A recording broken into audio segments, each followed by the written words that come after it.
and we don't have a student pledge, so I have requested that Mr. Todd Allen, who's a Candia parent and member of the Candia Budget Committee, lead us in the pledge of allegiance. There will be no pledge. Pledge allegiance to the flag of the United States of America and to the republic for which it stands, one nation, under God, indivisible, with liberty and justice for all.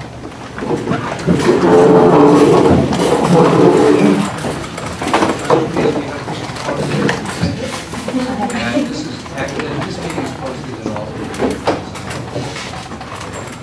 Next order of business is the election of officers. Traditionally, the officers have rotated through the three districts, and consistent with that practice, it would be Auburn's turn to select a chairman. So I will entertain, how this is going to work is, I'll entertain motions from the floor. We'll vote on those nominations. The nomination does not require a second. After a chair is elected, I will turn the meeting over to the chair for the rest of the business. So I'll entertain a nomination for chair. I nominate Chris Trickett for chair. Chris Trickett has been nominated for chair. Are there any further nominations? Do we have to second? No, no second is necessary. Hearing none, all those in favor? Aye. Opposed? What was that, Chris? Yeah. Congratulations, Chris.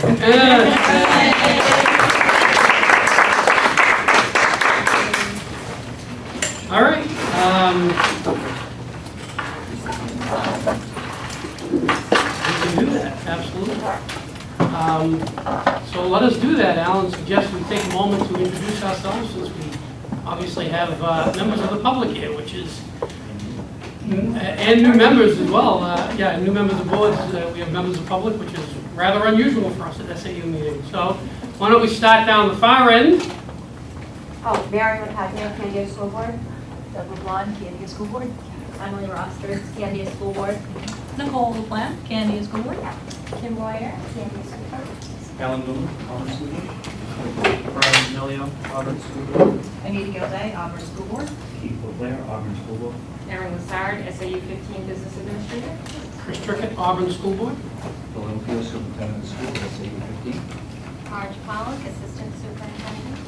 Cheryl Axton, Hooksett School Board. Tricia Corpus, Hooksett School Board. John Listars, Hooksett School Board. David Pearl, Hooksett School Board. Becky McCarthy, Recorder. All right, now that we all know who we are up here, the next order of business is to elect a vice chair. Typically we go to someone from Candia, so I'm looking for a nomination. I'll nominate Nicole LaPlante. Any other nominations? Okay, hearing none, have a vote. All in favor say aye. Aye. Any opposed?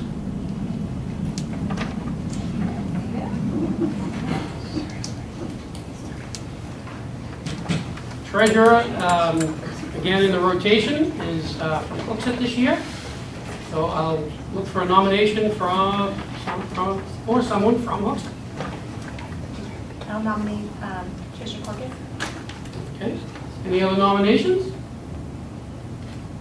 Hearing none, we'll take a vote. All in favor? Aye. Any opposed? No. No.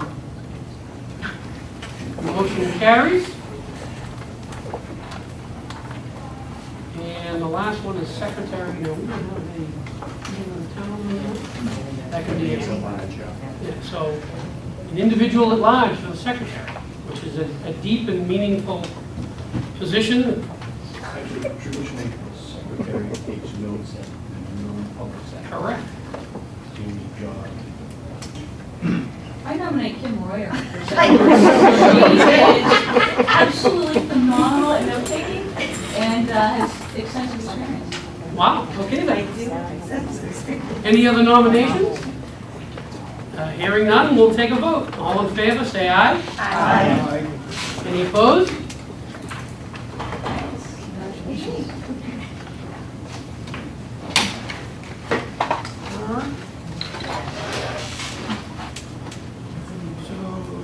business, approval of SAU. Next order of business is approval of minutes of the SAU meeting from February 20, 2013. Make motion to approve. Second? Any discussion? Hearing none, we'll take a vote. All in favor to approve the meeting minutes? Aye. Any opposed? Abstain. Anyone abstain?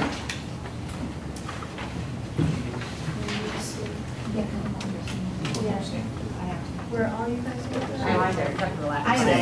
Two abstains over here. All right, how many of you? Three abstentions. Four. Mary?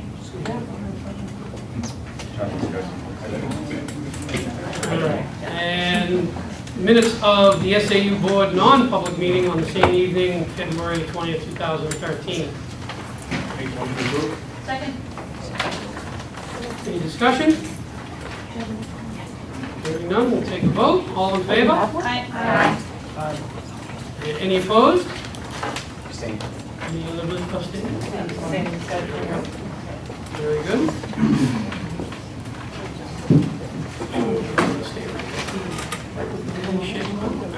Next item on the agenda is opportunity for the public to address the board. So if anyone has anything to say, please pop right up. Want to talk from here? That's a good question. Hang on one second. Why don't, well, we've got some filming going on, so I suppose it'd be nice if we could get you on film. So if you could step forward a tad, that'd be great. That would probably be a great spot. Yeah. So please state your name and where you're from. My name is Chrissy Castor. I'm from Hooksett. Good evening, Team SAU. We are here in support of the SAU team, and that includes Dr. Littlefield. A SAU withdrawal will create havoc and hardship for our families with tax increases and stability of our children's education. You would also take away a superintendent who has had over 30 years of experience in the educational system, a man who has a well-established rapport with the SAU team in Manchester, a man who has access to resources such as the rest for which we have utilized since 2002.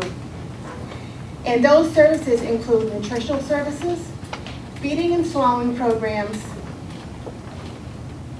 supported by special medical services, parent support and training, behavior assessment and consults, counseling, and autism spectrum disorders. Taking away a man who has been in a steady leadership role would be irresponsible. Furthermore, we would not have any special education representation. Thank you.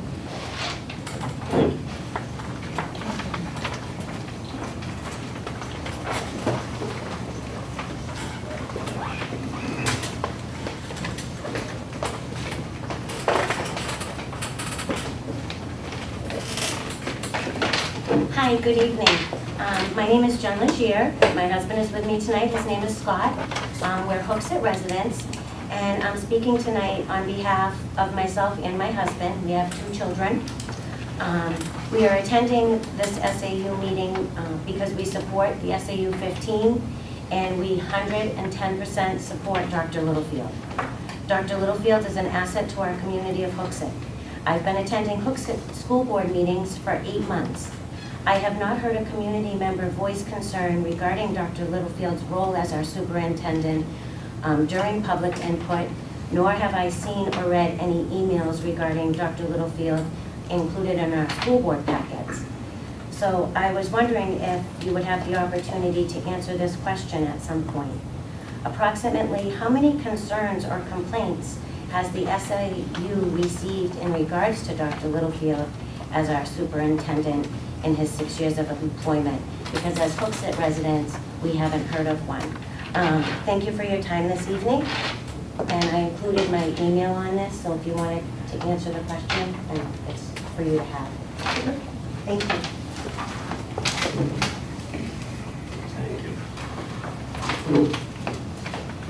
Anyone else?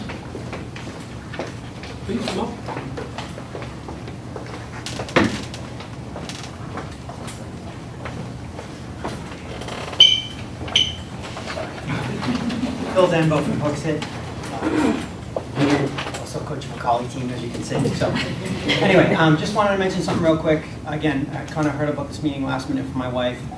Between the two of us, we try to go to meetings, and she's usually the primary and I'm the secondary. So just a couple quick things. Obviously, if you've looked at the new business tonight and read any of let's say, conversations that are on our prior meetings, it seems to me, being a citizen, that a real good guy, Dr. Littlefield, is being singled out, and I hate to use the terms, but it seems like ambushed and railroaded, obviously looking at some of the things I'm looking at tonight. So, in what Jen Legier was talking about, both people in the audience and myself, by a show of hands, who thinks Dr. Littlefield does a good job? Maybe board members can't raise their hands, I don't know. But that's all I have.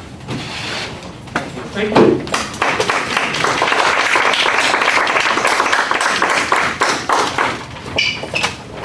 Anyone else?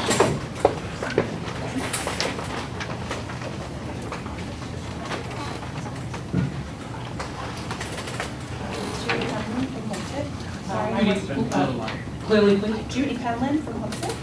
I wasn't even going to speak tonight, but I 110% agree with everything that they said about Dr. Littlefield, and I feel that a lot of unfair things have happened and we need to get back on track.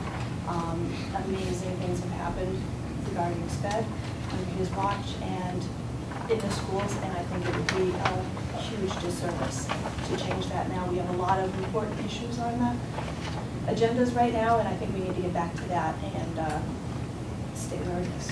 Thank you.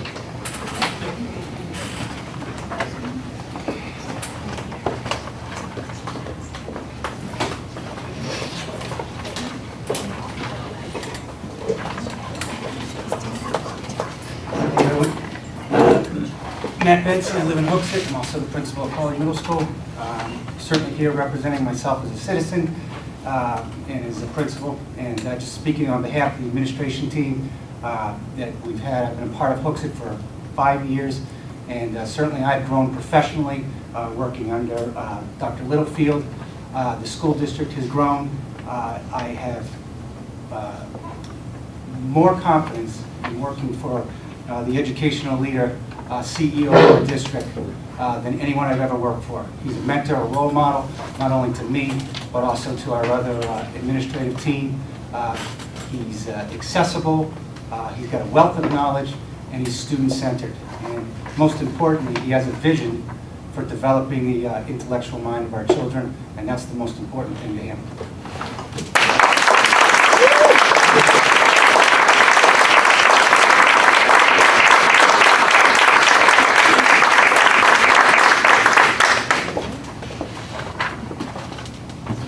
Anyone else?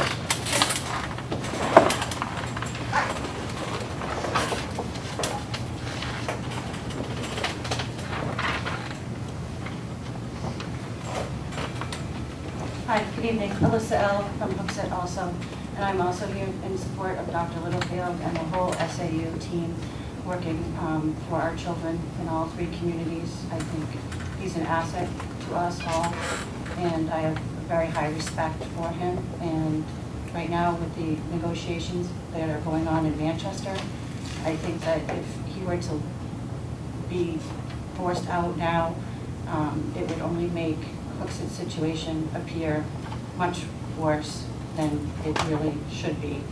And he's going to be integral in negotiating and with the contracts of new schools. So that's that. Thank you.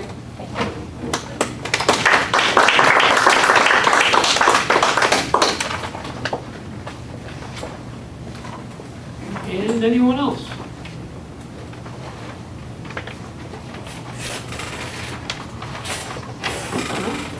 Seeing no one else, we'll move on to old business. Thank you all very much.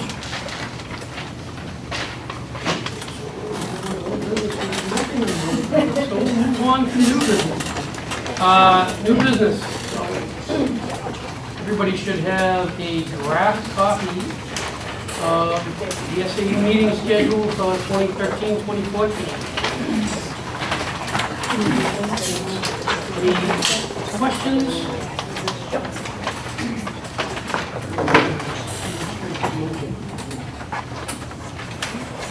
we can take a motion to adopt, if anybody would like to give that. Look for that.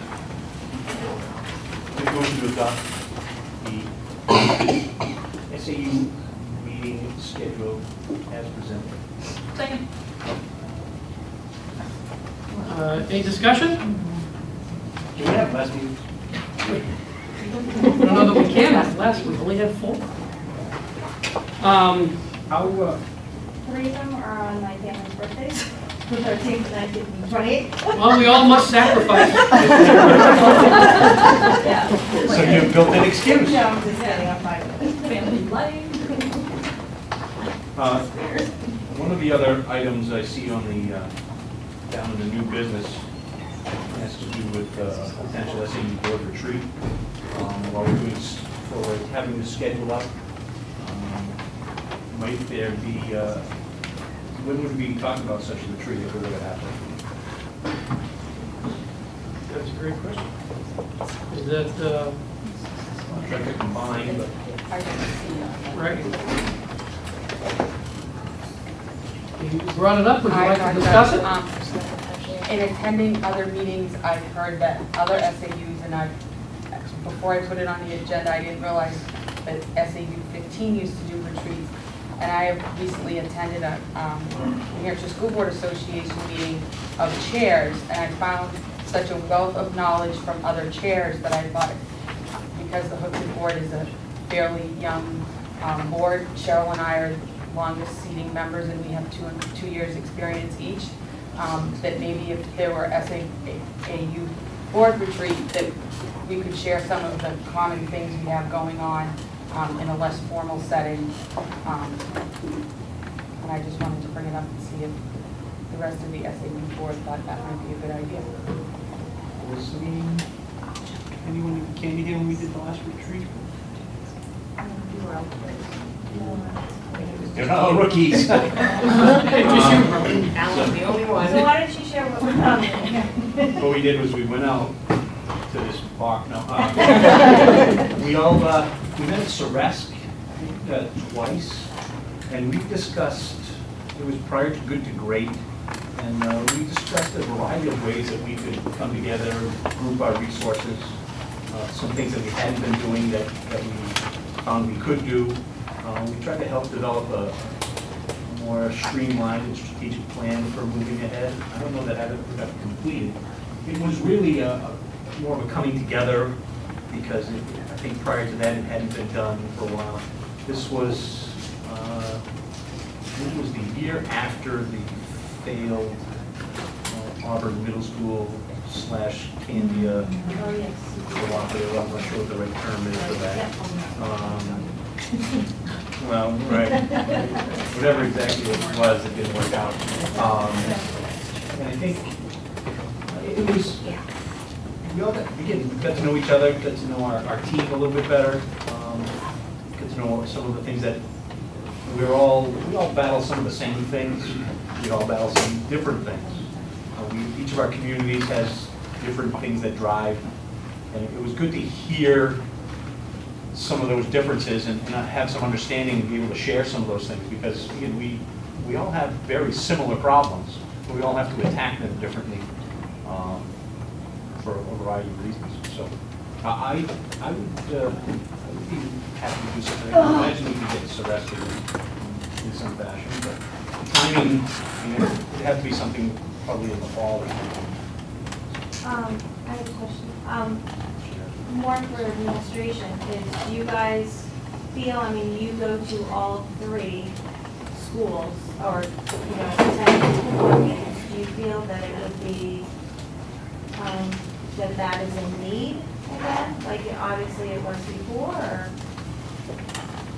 I think there was a point in time where it was, like, way back when, where it was pretty routine. But I think, consistent with what Alan's experience with it was, it's an opportunity for you, as 3 districts, to talk among you about how you can use the power of 3 districts to be more effective and efficient in each one of your districts. So it's that sharing and pooling of resources and so forth that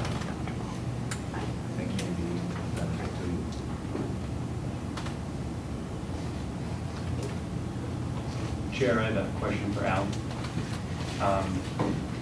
On your retreat, the ones you had in the past, was it open to the public? Did you take minutes, or was it more informal? It was more informal. There were minutes of, these people were here. There was an agenda with some topic items, but there wasn't strategic minutes taken. It was more get to know and go along. If there were minutes, Karen took them. And I don't believe I did take any at the SAU retreats. So we didn't bring a recording secretary with us or anything like that. It was not even as formal as this. Just a follow-up. Did you make any action items, or did you take any action out of that meeting? No, there was no SAU directives or things that we took. We came out of those things and went back to our individual boards. And then at subsequent meetings of the SAU gathering, we brought some things back to the table. So it was more interesting. It was a growth kind of a thing, not a Business meeting? Yeah, I mean, it was something to start here and see where we can go, kind of thing. There were some high school things. We had buying food of one form or another. I don't know if that's where we came up with the shared maintenance director or not. I think that came out of something else. 7 years ago, so I don't know. I remember that it was positive.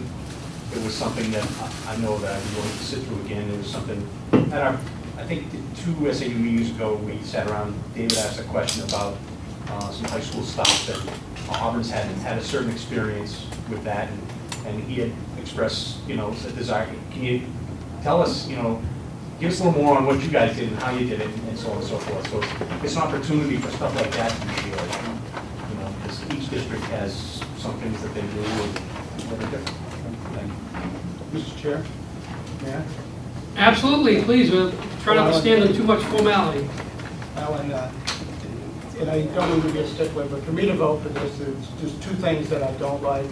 And I voiced this in Cook City, maybe a small thing. I don't like calling it a retreat. I like to call it a workshop.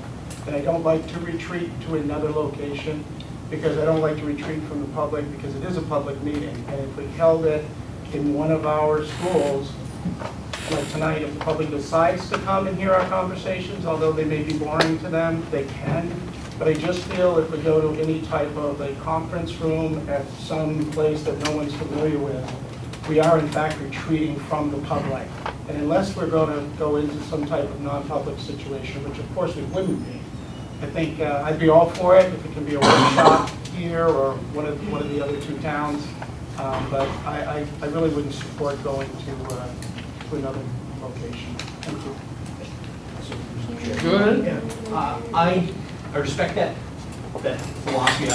I'm probably less of a stickler for procedural items, and there's probably a way of calling it a non-meeting or something. One of the advantages to SAREST for us was we had some professional development people come in who were out of that building, and they presented some things to us, so it was common there. We just didn't have a common facility that could provide us all of the, I won't say comforts, but stuff that SAREST could provide us. It was convenient, but if we have something that's in one of the districts that would work, that's fine. Unless it doesn't have to be there, but I don't think it, in my opinion, it shouldn't be excluded from whatever that agenda may or may not be. So that's it. Excuse me, in years past, has it required a day or 2 hours? I think we did it twice for a 4-hour period. Okay. Around different things.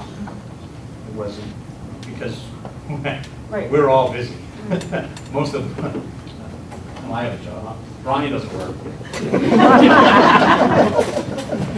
I try to avoid it top of If I may? Good. I've only attended, I believe, 2 SAU meetings so far, but generally, our agenda is pretty light. I mean, our last one, I don't know, maybe we were here half an hour. And in the interest of keeping the amount of days down, I'm wondering if we could pick a topic that once business is done, we could talk about.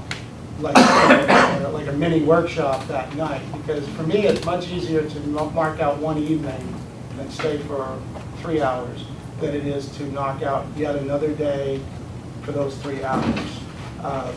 And like I said, the experience I've had so far, our meetings have been relatively short. That also would kind of meet my interest in having it very public, and you know, if people are interested in the particular subjects, they know where to go and how to attend. So I think maybe that would, because we're all really, between committees and board commitments now in our own towns, it's quite a chore. Something to consider. But that, so the point at hand, sorry, is a date for such a thing. That's what we were back to. Well, I think it's important to do what you did and bring up, bring that up. Whichever way we decide to go, it's sort of integral to the schedule. So while we're adopting the schedule, is there sometime in September, right? Dr. Littlefield, what's the suggestion for the SAU administration on when we might do such a thing? October, November seems pretty bad. It's in very budget time. But are you talking about incorporating it within an existing meeting? I suppose I think. No. A separate meeting? Yeah, yeah, so you can focus on leadership. I would think that if you're doing fall,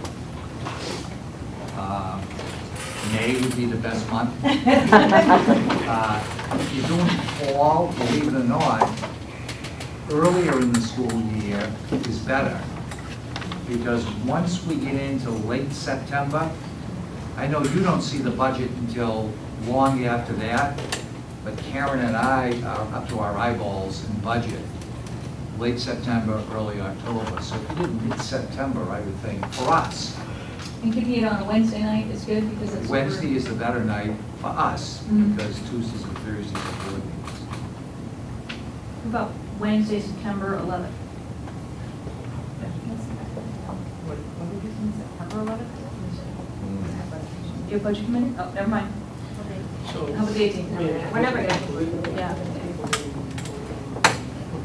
So, with that in mind, So, that being, my question to Phil was basically how to go about properly, handling the schedule and all that. So, his suggestion is that we vote on the schedule as it sits right now, and then use that, use the SAU retreat item C, and just vote to add it in to the schedule as a retreat day, or whatever we decide as a board is fine. So we do have let's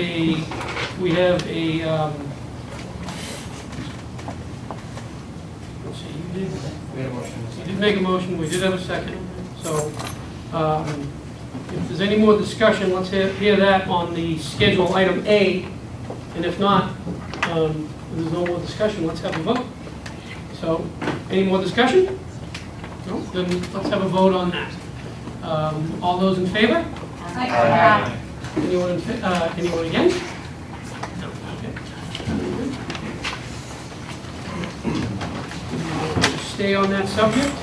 Kind of jump around a tad and just go stay on C right now and get the retreat done. Any further discussion on the sort of the format of it? Be a part of another meeting? for me, having it either at the beginning of the year or the end of the year, and I was going to suggest moving the meeting, but if we're going to have the meetings where they are, we do something similar. It's an extended meeting at the end of the year. We do call it a retreat, but we do stay in town. And the nice thing about that, no, I knew all the districts did it, I just didn't know when they did it. Having it at the end of the year is nice because you're doing a summary of some of the things that happened. So I like the idea of maybe doing on the other side at the beginning of the year. Public, those types of things are fine with me, not a problem. But it could be a good way to start some of the things that maybe we need to catch up on and get the, not waiting until October, I guess, for me a little bit sometimes is a little bit too late in the year. So having this at the beginning, I think would be a good idea. I think especially around Common Core, it's something that we all share. It's a common core. That might be a good topic that, everybody has to worry about and address, that I'd be interested in.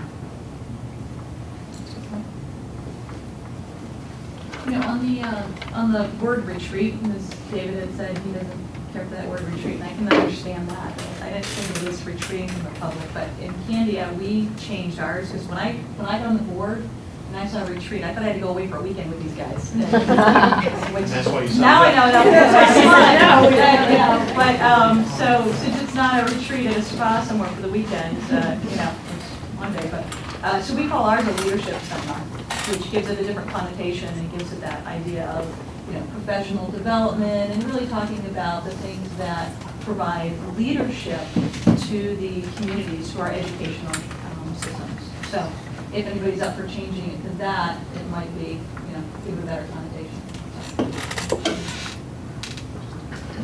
I will say that in Hooksett, the word retreat, people felt that they weren't welcome to come. They thought it was non-public, not understanding non-public versus public laws. So I think workshop I had some people ask me if they were welcome, but I think it's a little more welcoming to the public than retreat. So that was the only reason I asked.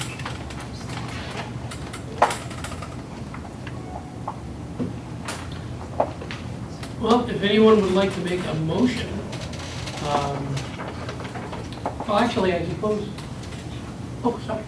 I'd like to make, Speak right up. I'm sorry. I'd like to make a motion that we schedule a leadership workshop for September 18th. I second.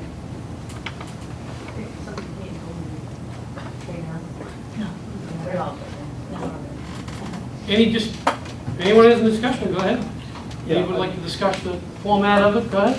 Yeah, I like I said before, for me, I think we should fold it into another meeting because I don't know at this point if I can attend.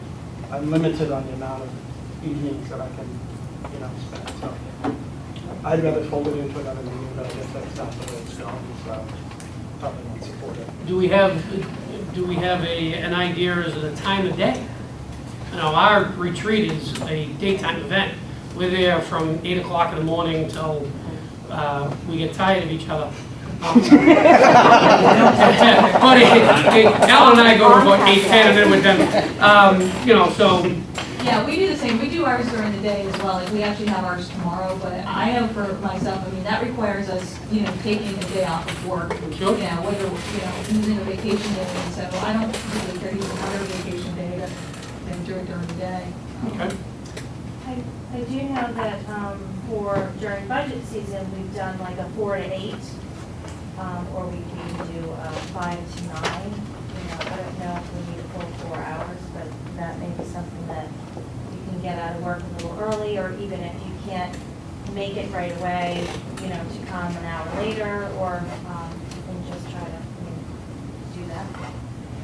Yeah, I prefer the later, the 5 to 9, but at the same time, if it's a really, informal meeting, it doesn't really matter. So it's not like you have to be there for quorum and get the whole thing going. So if people are coming in, onesie, twosie, it doesn't really matter. And I suppose as long as you have the agenda ahead of time, somebody could say, oh, I know that stuff, but I really want to get on the Common Core part. So I think, you're not going to hit all of our schedules perfectly. So I think we just try to get the main ones. I think to your point, taking a day off from work is really tough. There's a lot of other things pulling at days off from work, so I agree with you. I would prefer, for me personally, just 5 to 9, but 4 to 8, something like that, to me would be preferable. Well, to have the ability to have the schedule ahead of time, the agenda ahead of time, maybe we can arrange some things around schedules. Sure. If there's a group that really wants to hit this or hit that, and we can arrange it so it's a more, happy time. That's a great idea. Can we,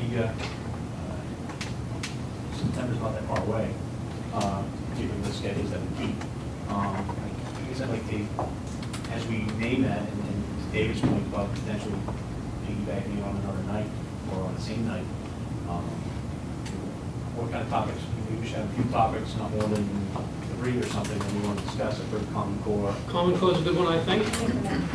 But just so we know, that way we could, I don't have a the same night as the SAU, that works as well. I'm not- I don't either, but I don't know, can you have the budget presentation meeting before October? You can't really, so I don't know how we roll it into another one right now. Probably not. Because I tend to agree, once we're halfway through the first semester, a lot of things are already underway, but you can't. So besides Common Core, are there other? Somebody said the math program, I think that's a good one, just kind of take the temperature of where we are. Well, I think it's a quick overview. Well, there's also leading Square. You remember on your retreat, the Phil 45? Where did that come from? Well, you gave me 45 minutes on the retreat. I think the final agenda, I'm down to 20. Michelle was in it? But I'm hoping that, I don't think we're going to have information on the NCLB waiver by our retreat. And that might be a real good topic for early fall. What are the implications of the NCLB waiver? Since we still don't know what the final form is that's going to come out of the feds. I have another idea of, and I don't know if this would come from the SAU staff or, again, outside with accessing SORES, but maybe someone talking about us as leaders and that leadership, because we obviously are all elected officials, and we, you know, we are known in public, and maybe just kind of the things that we need to be reminded of, how we can be a good leader of moving into budget season. There's going to be a lot with, you know, elections and various different things, so maybe just kind of a leadership 101 or some kind of, I'm not sure what that will look like. Again, I don't know if it will be, there's enough great leaders within the district if we want to do that, or if we want to even access people with SORES, but just thinking of that may be helpful, because we all get asked, especially during budget season, lots and lots of questions, and, you know, and or at the ball field or whatever, and it's kind of nice to remind us to. And what do we have? Yes. Well, my thought would be that we should focus on things that are unique to us as an SAU. And I agree with the things that you brought up, and we probably bring those up at our own boards and deal with them individually. But I think the interconnection to make us an SAU, those things that are kind of unique to that is what we should take this limited amount of time to talk about. Because we'll all be talking Common Core with our administrations and so forth, and they do talk together as an SAU, obviously. So I just would point that out, that if we could try to zero in on those things that we do together and how that works, I think it would be a better use of the time. But in the same tone, it streamlines the board meetings that we have in our own district. We can take the things that are common, we get sent once, get sent to everybody, we can all get our questions. You guys might bring up questions that we don't think of, we might do the same for you and for you. And so for me, I think it's the big things that we're all gonna have to tackle using shared resources, but we're also going to have to tackle individually. So for me, it kind of streamlines what our board meeting can focus on is. Okay, now we have the general information that we all got in a group. Now we go back in our board and figure out, okay, what are we going to do about it right now? Yeah, you know, I don't know how the rest of you feel, but any knowledge I can gain on Common Core right now is, as far as I'm concerned, good knowledge, because it's not a simple subject. And I like the No Child Left Behind. I like the idea of the Common Core. I think the math program really is part of the Common Core. What about technology and the way that we're all using it within our building? I think we can all learn from each other in that respect too. And that obviously relates to the Common Core, Smarter Balance, and it all. So pretty good word. BYOD. I mean, I would think that's three pretty good topics right there. The Common Core, get something from Phil if he hasn't at that point in time, with No Child Left Behind, and a little tech discussion with BYOD and how that's all going. I think that would be pretty interesting. Question? So do you plan on having specialists come? Do you have like a common core specialist that would come to this? Or just our common knowledge of what we know in our districts? Well, I think right now, I mean, we're just... pretty quick. Nothing. Moving on. Well, I think we can maybe flesh out a little bit more of it as time goes on. I mean, obviously, we're just starting this right now. Well, I'm just curious, in the past, what have you done? Has it just been Outside people. Outside people, yeah. We want to, again, hire one person for three people, three districts, and get a bigger bang for the buck, so to speak. So I would expect that Doctor will, somebody, I'm not sure that we'll do all three topics. Maybe we only do one of those topics and bring somebody in to expose us to a certain level of whatever it is. Or maybe there's a little No Child Left Behind and a lot of Common Core. I don't know. Well, actually, I think Mayor Gatsas is having a Common Core. We can just sneak down there and put it on his diet. We can actually do that over, he's got those, it's a VLAT course for him. Under the Common Core, it may also be beneficial for hooks that Auburn and Scandia both have Common Core facilitators to maybe have your Common Core facilitators come and help with that. It might help hooks that gain some knowledge that both of your districts have Common Core facilitators, or you should by the start of school. Yeah, I was just going to say, we should by that point in time, I hope. Yes. Well, I guess we could look for some kind of a motion to set this thing up. There's also already a motion on the floor and second to have the date of September 18th. There you go, that's right. We have a motion for a leadership workshop, September 18th. If it's within my ability to do so, I think the 5 to 9 thing is probably pretty good. So if there's any more discussion, we can have that now. If not, let's have a vote. I can say vote.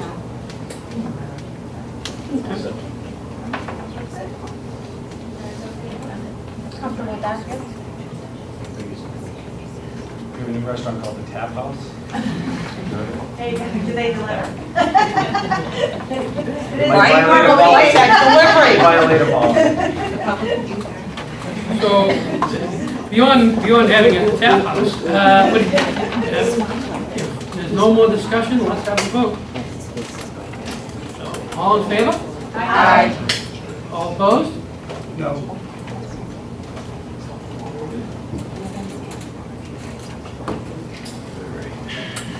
If I might, Mr. Chairman, I Go away. don't want to make a motion, but I'd like to suggest that the administration come up with the topics for that night, as well as any professionals that they should have, and whether that should be two-item agenda or what it should be. But I'd like for your experience to come up with that Sure. thing, have it for us, so we can go over the summer, something like that. I don't want to see the agenda in September. So we'll lean toward the Common Core, No Child Left Behind, and if we have time, we'll tackle some of the tech and BYOD stuff. Those three targets, though. Yeah, exactly. Very good. All right. Let's move on to the expenditure report, item B. Any questions for Karen? Well, Karen.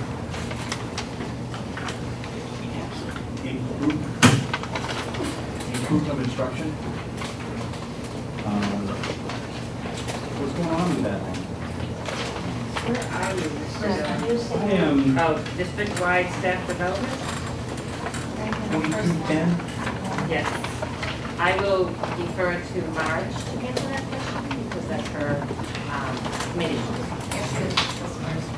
Each one of the 5 schools has an order of resource materials for that, so that would be Is it resources related to professional development. And some of them are, each one of the schools, I don't know if you recall the whole bar model from our presentation. Each one of the schools has ordered some of those books, and there's some language arts as well, related to the Common Core. They're pretty much Common Core related. Holly Middle School is doing the training. Thank you. Any other questions? Yeah, just a couple questions, and forgive me because I'm new, but I figured it's the best time to ask them. First one is just on the board services, and we have chair salary, treasury salary, and board secretary salary. And one of the questions I had asked Dr. Littlefield about the SAU and how it's arranged and so forth, and talking about the chair position, that he assumes the chair position at the day of election. And I noticed that on the budget, we actually have that, chair being paid till 6:30.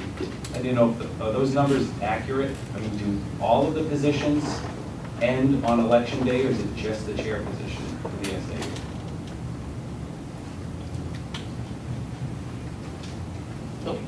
Oh, I'm sorry. All. All. So we all end. Yeah, and if I could, let me give a more complete answer.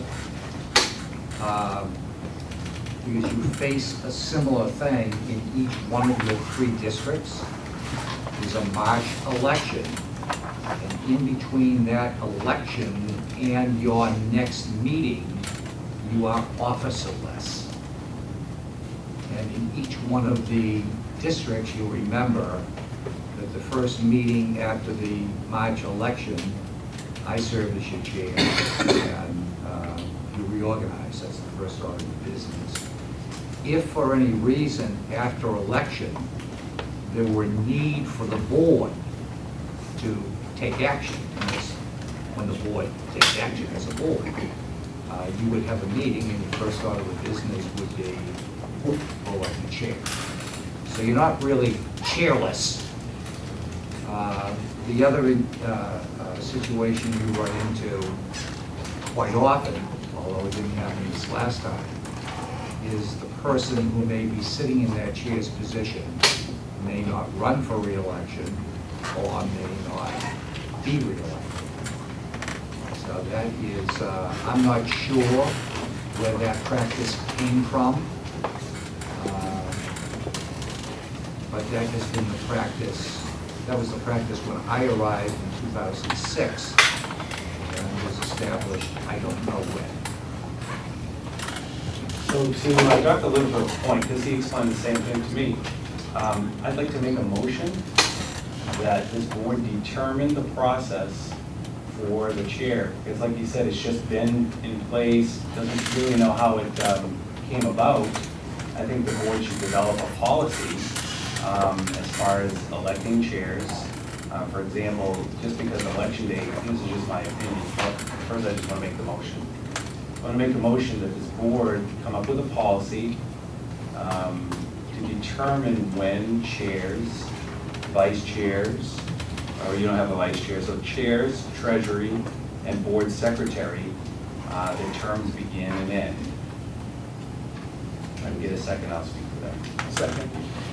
So, the idea to Dr. Littlefield's point is, all he knows is that that's just how it's happened since 2006. And we're all policy creating boards in our own district. And I think at the SAU, we should also make sure we're following policy. Right now, it appears, and maybe we just need to do some research, is what is the policy we follow after Election Day?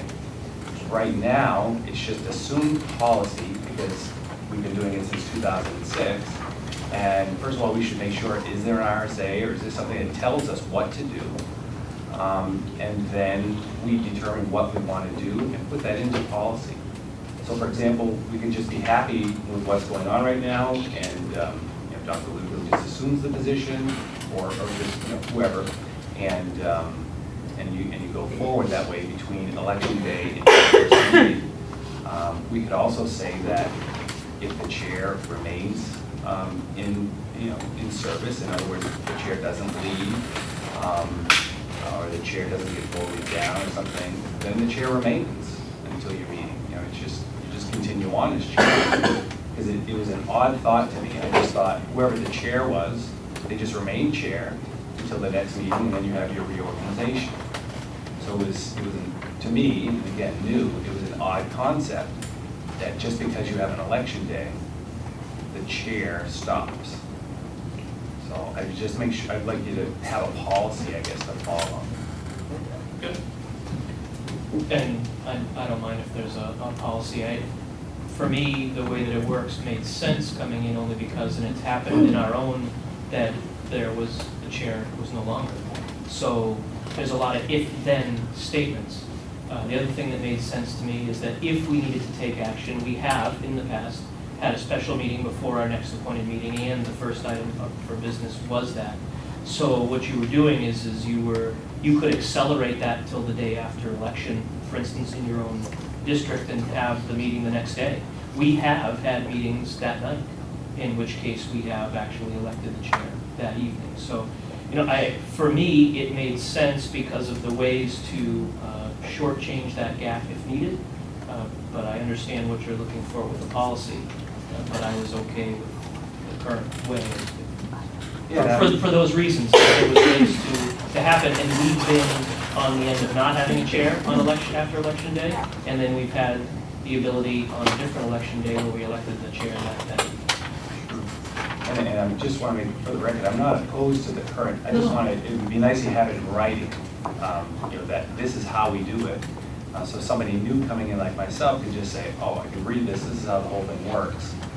We shouldn't have to go through a million questions and figure out how it works. I think it brings up a good point. I asked for some documents about how the SAU is governed, and all we've really been able to find is just the RSAs. So it's my impression that the SAU board does not have any policies at all. Someone asked me tonight before the meeting, would there be a public input session? I said, I have no idea. Normally, we could look at a policy and decide that, we have them, we have a policy about public input. It's on the agenda. Yes, it's on the agenda, but my point is there is no policy, if it wasn't on the agenda, there is no policy of this board that there will or there will not be public input or how that's constructed. So my point is, I believe we need policies to act as a board. In fact, I think the RSA said as we come together, we are to form policies. And I thought that there were policies that I was just unaware of. I asked Dr. Littlefield, he directed me to the RSAs, but there are no policies that I can find for the SAU. So I don't understand when a question comes up, what do we refer to?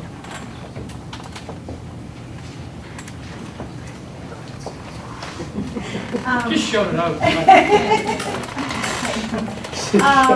We've been doing an Auburn school board meeting. I know we have. This is like 5 times more formal. I think John has a really good point. However, do we need to do it in policy format? I'm just wondering, do we have to be that formal? Because there's always those situations where if we have a policy, then we're kind of stuck with what the guidelines are and what happens if there's an issue. Can we just have something written down that, on election day or whatever is decided that from here to here, this is the way it's going to be? And not have to have it with a policy and a first draft and a second draft and going on and on. Can we just kind of agree that currently this is current practice, this is status quo, this is how we do things, and have it written down, and maybe create some of those for maybe even during our board, whatever we're calling it. Leadership workshop. I just wonder, do we need to be so formal? If I may, I would bring up the point that it is really for the protection of the other two towns, because Hooksett has a weighted vote here. And, I'm not for anybody coming in and just changing everything. But if there's no policy in place and a question comes up and it has to be voted on, the person in the minority or the town in the minority does not have a policy to fall back on and say, wait a minute, we have a policy. And, I think that's how things can get out of control. If you have those policies to fall back on. You know, if you're the only person here, you can say, hey, that's the policy. And it is the policy. So I think they are important, and when things are great, you know, you don't need them, and nobody looks at them, and we don't need them, but when there's a question, I think we have a place to go. And we are 3 towns bringing, you know, a budget together. We have responsibilities to our own town, our own taxpayers, and if they start to ask those questions, I'd like to be able to answer them regarding like the weighted vote and how much we pay and everybody else pays, and some of these things I think should be made into policy. Thank you. Is there anything, I know with our own policies, obviously within the school boards, that we give them, generally when we have the school board association, do they have any SAU policy guidelines or anything? I mean, it's just, I would think once you start writing one policy, then there's going to be another, and then we're going to have 30, 40 policies, because we have to write them, you know, once you start with one, you can't just stop at one, you're going to have to do everything. So instead of reinventing the wheel, if we vote to do this, and I'm not necessarily sure if I'm on board with that yet, but is there resources that we can pull from for policies, other SAUs? Maybe the first time this question was asked. I'd be relatively assured, having been the New Hampshire School Board delegate for the last couple of years from Auburn, I'd be pretty assured that they have a policy for everything. They have a policy on how to make a policy about getting policy. Guarantee that. And I'm sure that if this is something we wanted to do, they'd be more than willing to lend a hand on that, and certainly be a resource to go to on, you know, how to word it. Yeah. Hang on one second. So what do you know, and what can you tell us? Well, several things. One is much of what Mr. Pearl referred to is rooted in law. So policy is not a weighted vote, it's an RSA. The apportionment of budget among the 3 towns is an RSA. Every organization should have policies that it lives by. You do. You don't know what they are. So I would suggest to you that at budget time, you might want to consider the authoring an SAU-15 policy book. Some of it could be governed by the New Hampshire School Boards Association. But I think in response to some questions I've been asked about policy, that I've suggested that policy exists in actions taken by a governmental entity. So you've got to do a review of previous actions taken by a board in order to find out what policies the board has adopted. For instance, by example, tonight, you could vote that the chairmanship of the SAU board continues until the first SAU board meeting after the March election. Make believe somebody made that motion. Everybody went yes, and it passed. That would be policy. Even though it wouldn't be reflected in a policy book, that is policy. So the development of policy is a process, and it's a process that you as an SAU board might want to undertake. From what I understand, I do have to make one correction.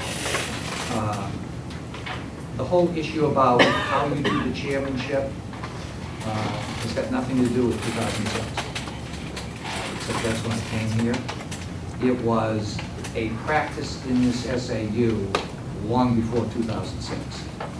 So it didn't start in 2006. We inherited it. So it might be something for you to consider as you set your own priorities.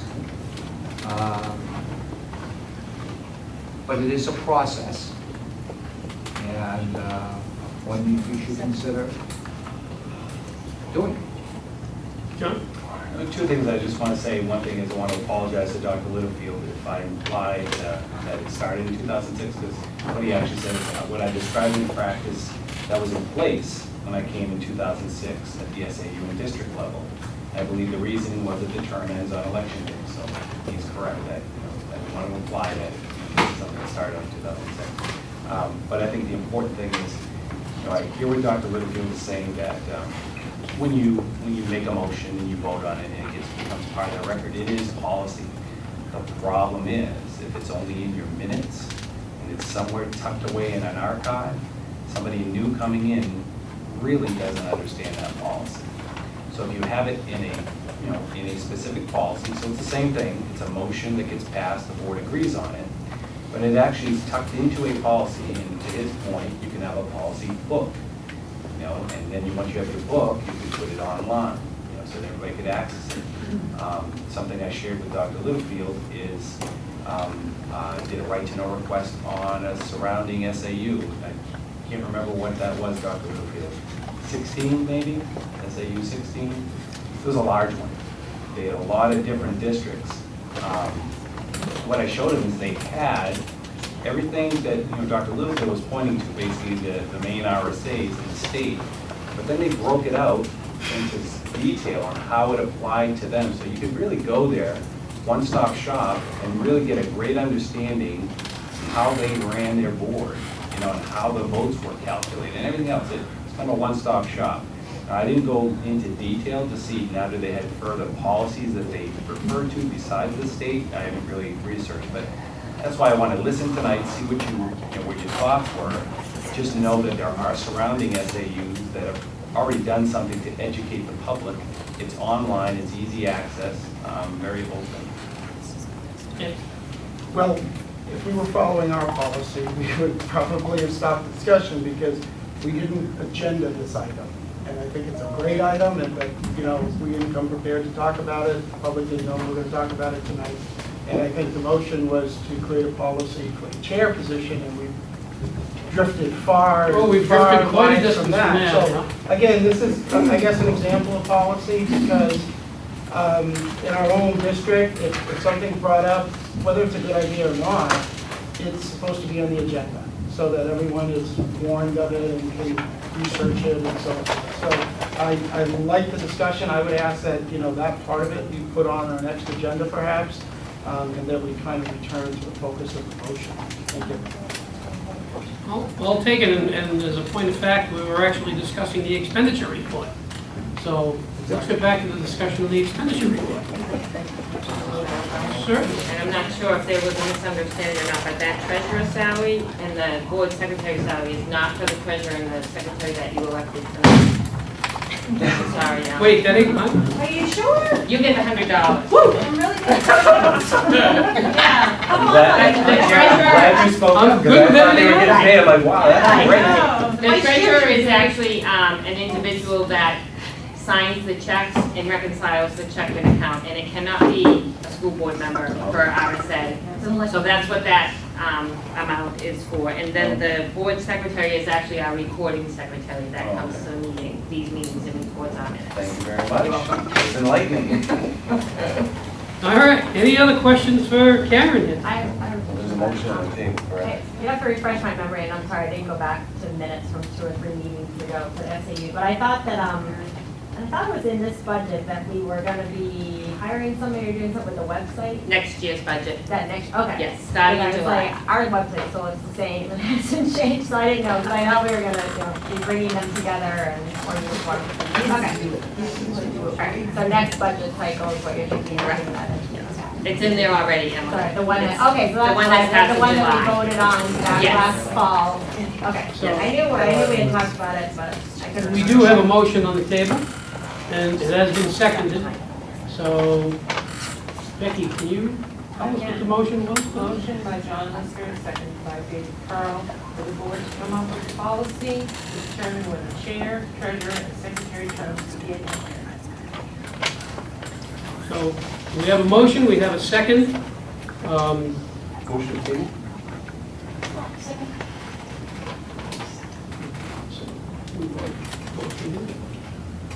we go directly to a vote unless we have any further discussions. Let's have a vote. All in favor to table the motion by Mr. Lescars, please signify by saying aye. Aye. Anyone opposed? Okay, so let's get back to continuing on the expenditure report. Any other discussion on that? I have a couple other questions. Sure. Travel stipend for superintendent, assistant superintendent. And we'll just start with that. What is that for? That is for the in-district travel that the superintendent, assistant superintendent, and actually myself. So we don't itemize if we come here to Auburn, or we go to Candy, or we go to the schools in Hooksett, we don't get reimbursed for that mileage. It's if we get paid in our payroll for that. And that's something we instituted 5 years ago. You increased it a couple of years ago, but it's been in place since I've been here. Really, there was much discussion about it. Yes, it was. Okay. So, and this is in SAU Services 2320. I noticed health insurance, and then further down the line, so the health insurance line is 62,183, and then there's health benefits, $8,000. What are the health benefits? The health benefits are the health insurance premium for the superintendent. He pays that, and then he gets reimbursed for that. And that's in his per his contract. Follow-up is, what's the difference between health insurance there than the other line that's health insurance? Because the health insurance, we pay out to our health insurance carrier.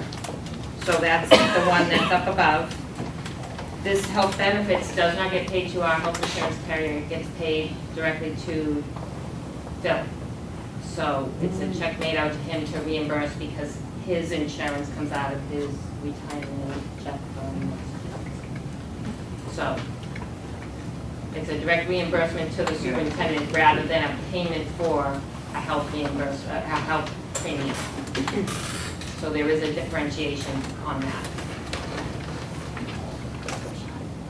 And since there are new board members, and you may go, what's that? I have a family plan, and SAU administrators get 100%, and that family plan costs how much?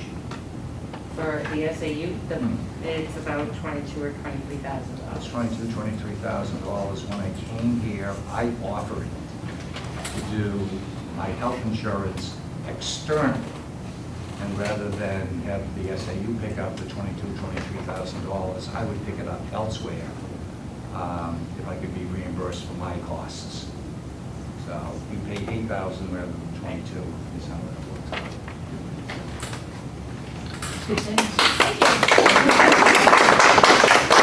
Any other questions? Yeah, other employee benefits, that $12,000 line?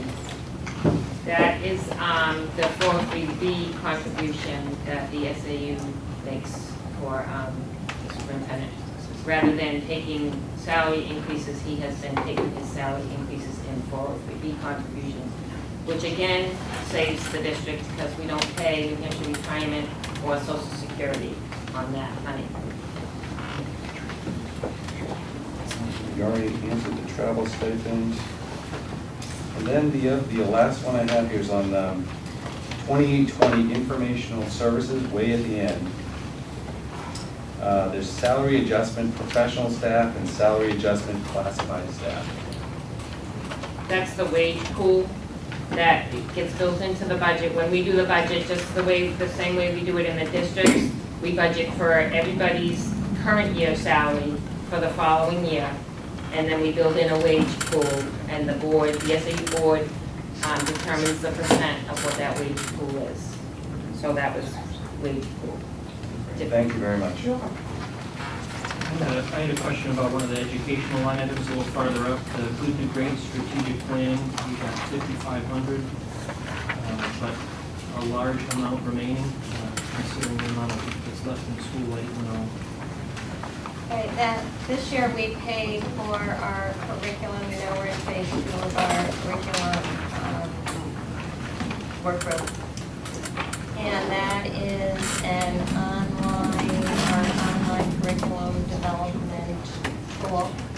So that will be coming due probably to the beginning of October. Okay, so you do a large portion just at the end of the year. Yes. I was hoping it would reduce. Well, might be a little, but not enough to speak of, Brian. No, this is actually it's an online site for curriculum development. We create it online, so we can access it online. So we've been piloting this year, and we'll pilot again for 1 more year before it goes fully through all 5 schools. Do I remember correctly that we have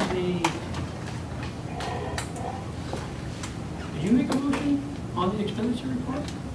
We did not, so we don't have it, okay. I'll make a motion to accept the expenditure report as presented. Second? And any other discussion? And we'll look for a vote. All in favor to accept the expenditure report? Aye. All opposed?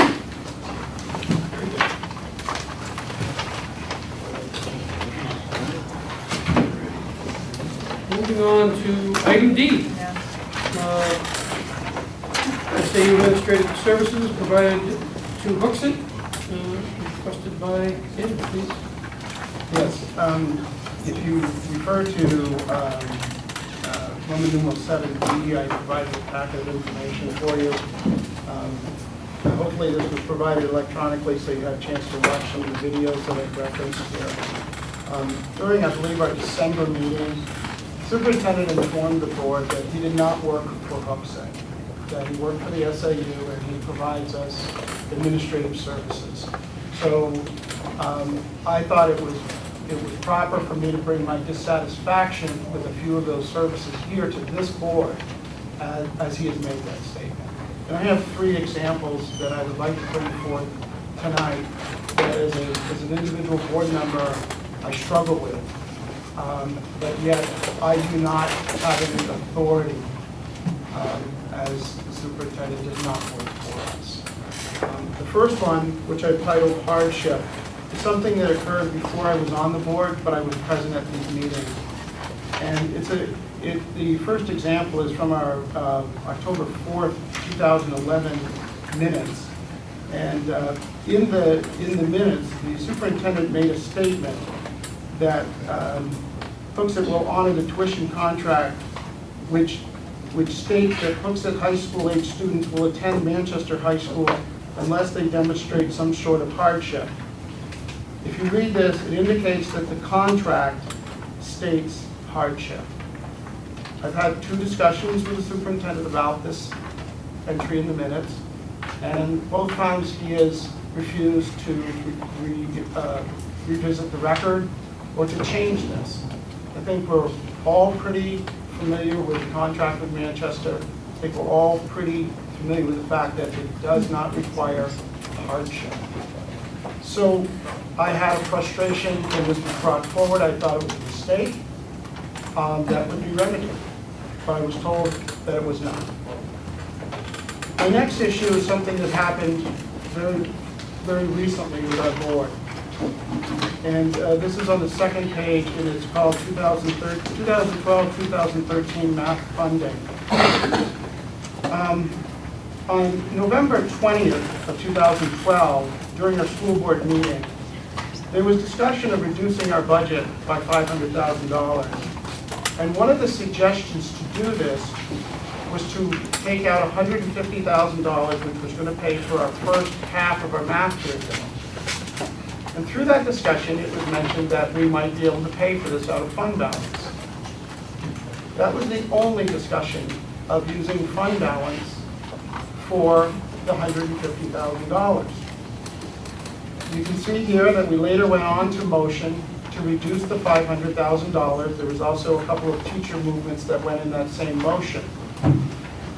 At no time did the Hooksett board approve the use of fund balance money to pay for the $150,000. As we move forward, the analysis of the budget stated that we did. And that's the next example. Balance to be purchased with the 2013 budget fund balance.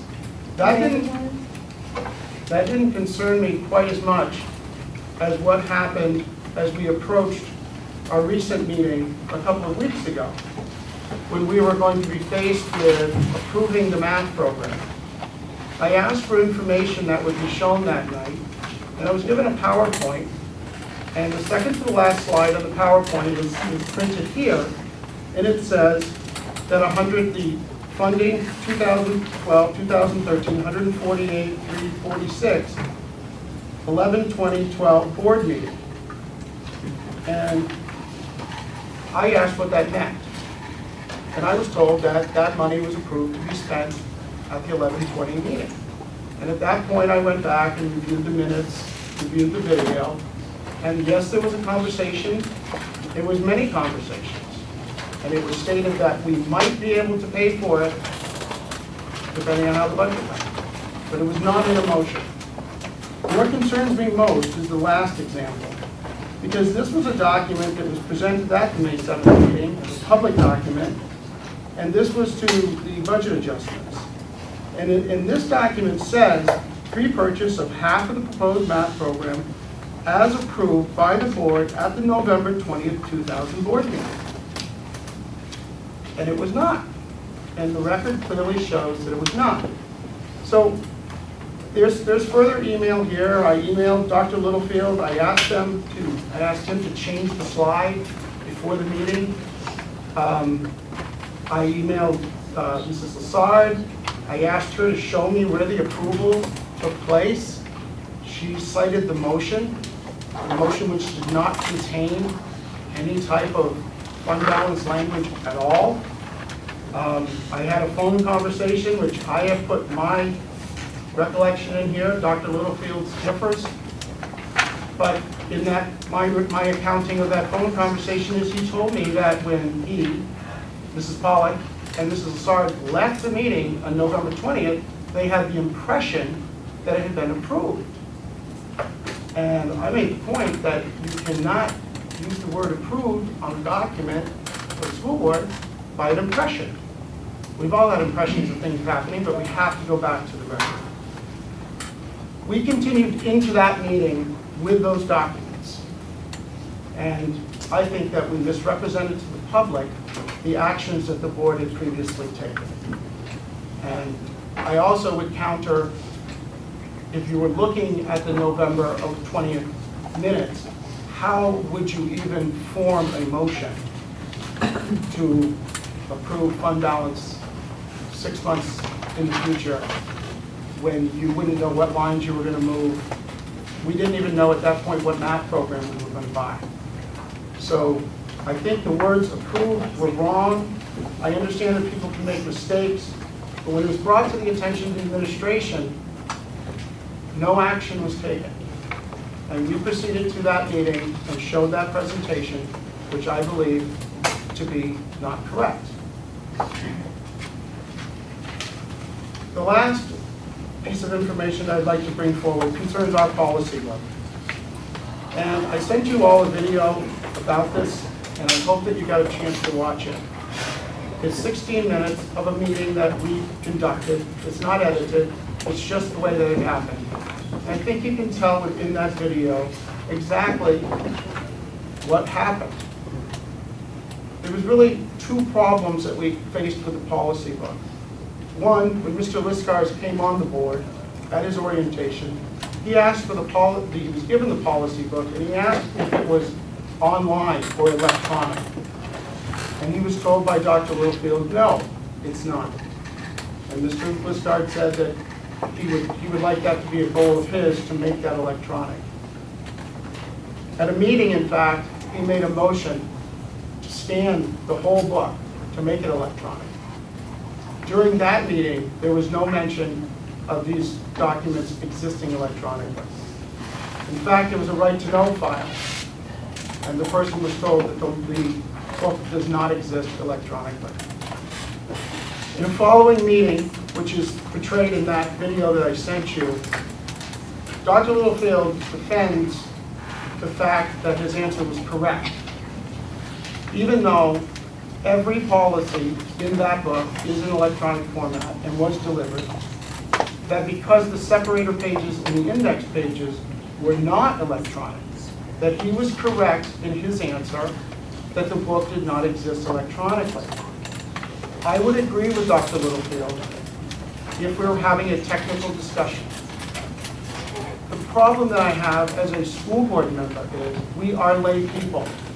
The administration is the professional people.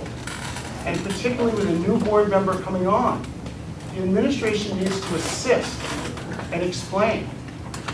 And to cling to a technicality about separator pages and indexes to the point that the new board member creates a lengthy motion. We have a lengthy discussion about scanning, all of which time Dr. Littlefield is present and never mentions that the policies already exist, to me, is not good administrative service to our board.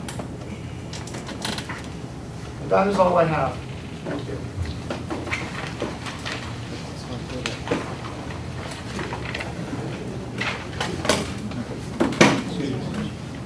David, is there, so it's just informational for us?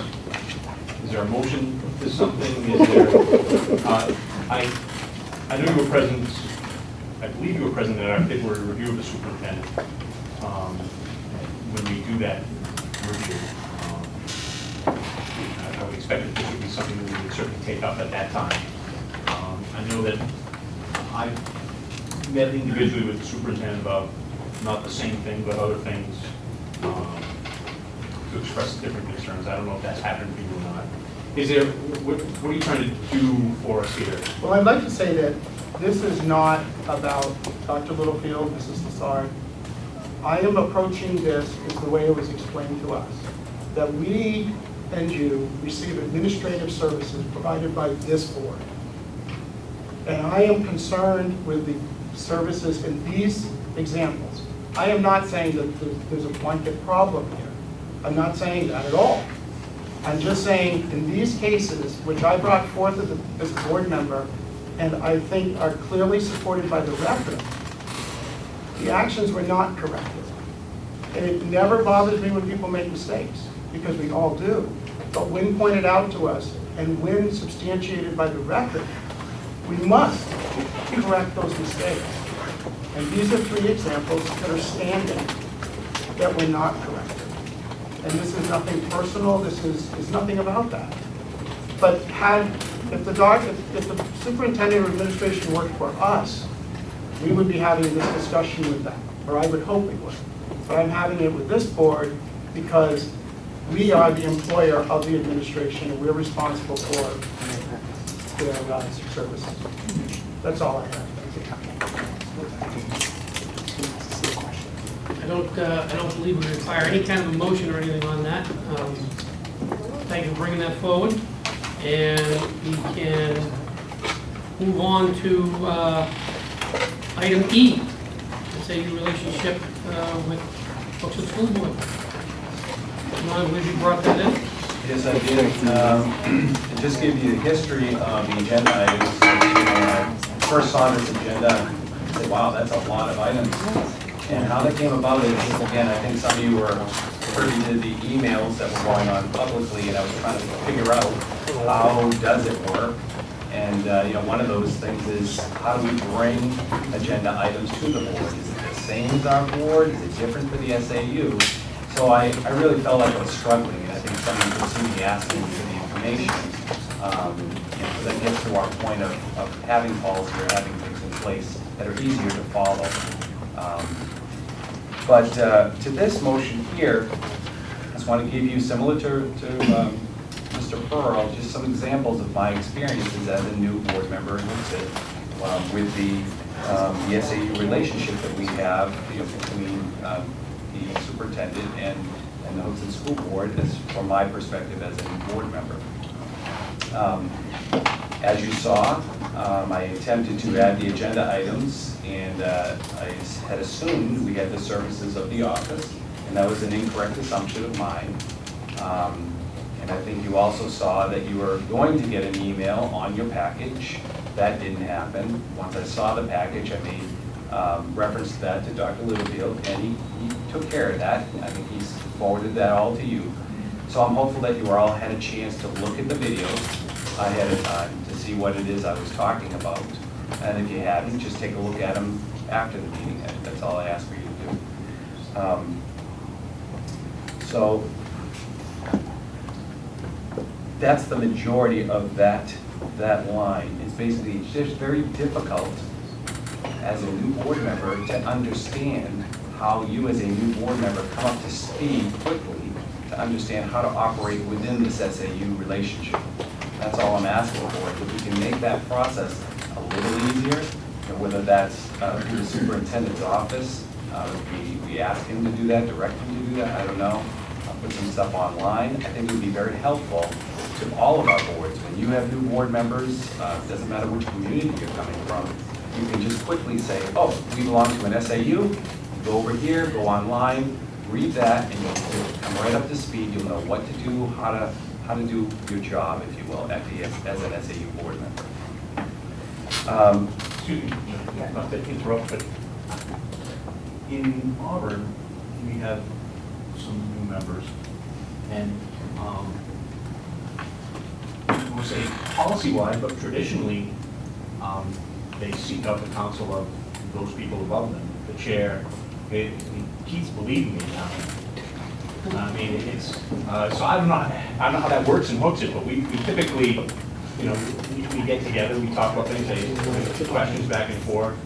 Yeah, it doesn't, as somebody trying to move forward, we need to be all together on the same page. So we are not in constant contact, but questions go back and forth, and you know, we talk. I don't know how that works. I don't know how that works in Candy or how that works in Hooksett, but when I was a new board member, I asked those people who came before me. I met with Phil, and he gave me that book, that book. The giant book. And we talked about a few things. We went to board training, what have you, but all of the things that I received informationally came from the people who went ahead of me. So I imagine Phil can answer some of those things, but each of our communities, I'm sure, has different ways of going about their business, you might say. We're obligated to a certain degree to follow RSA steps and so forth, but Auburn is following the practice at this point that I was taught. Sure. And I know from my point, you know, when I came onto the board, I went to New Hampshire SBA training, which I thought was excellent. You know, I think the one single point that I took away from that was our job is to be at 30,000 feet and to make sure everything was good. You know, my job is not to be here in the school and asking every teacher how things are going every day. I think Brian said it best when he referred to us as 5 random people from Auburn as a school board, you know, where none of us are, well, actually, Anita is a teacher by trade. The rest of us are not, and not here, but yeah, and you know, my first several experiences at SAU board meetings was paying attention to what was going on, learning, you know, abstaining from the votes I couldn't take part in because I wasn't there at the previous meetings, and picking the brains of the people that were there and asking questions of how we proceed on certain items. And I just want to say that there is no such thing as quick and easy. There is so much to know and do that you just have to sometimes sit and listen and learn. And it comes with experience and it comes with time. There's so much information. You just, even if they gave you all the book, it would take you a year to just kind of, you know, get through it, read it, and understand it. And using, I was always constantly calling Karen Smith, our chair at the time. I was like, okay, what am I supposed to do? What am I supposed to, you know, that's all you got to do is just ask your fellow board members and take their leadership. And just sometimes, I sat there and I don't know what the heck they're talking about. But I just sat and I just listened, and eventually, I understood. But you sometimes you just can't understand initially, you just have to just listen. I think that's a great point. I think part of the thing too is that no two school boards are alike. And the school board is, 5 random people, from your community. And those 5 random people, we're gonna have t-shirts, right? So, but those 5 people, as your board changes, because every year you have elections. So every year your team of 5 changes. And it can be for the better and it can be for the worse. But either way, it's not our choice, it's gonna change. We're fortunate where we actually just had an election and so our board stayed the same. And we work really well together. But are we all experts in every single aspect of what is required of us? No. But when we all come together and we all bring our skill sets and our experience levels together to help provide leadership to our community. But again, to Chris's point, not to be in the schools with the teachers and things, we happen to have teachers on our board, but but they're not going to tell their teachers in their school what to do. That's why we work with the administrative team, and they are way more well-versed in all of this that happens. And I think that's the beauty of the school boards, especially in a state like New Hampshire. The beauty of the school board is that it's fluid. And we don't just get locked down into a box. We have RSAs that we have to abide by. And the really great thing, as Chris brought up, is that there's an enormous amount of training that the New Hampshire School Board Associations provide. I assume you've been to those new trainings. And they give you a book when you're after your first day, and it's a little bit like taking a drink out of a fire hydrant, right? You're like trying to take a sip out of a fire hydrant. There's just so much massive amounts of information. And until you've been on the board for 3 years, 6 years, 9 years, 12 years, we have had the pleasure of having some board members that have stayed with us for a very, very long amount of time. Alan is, he's our senior member now with the SAU board, and he's a wealth of knowledge.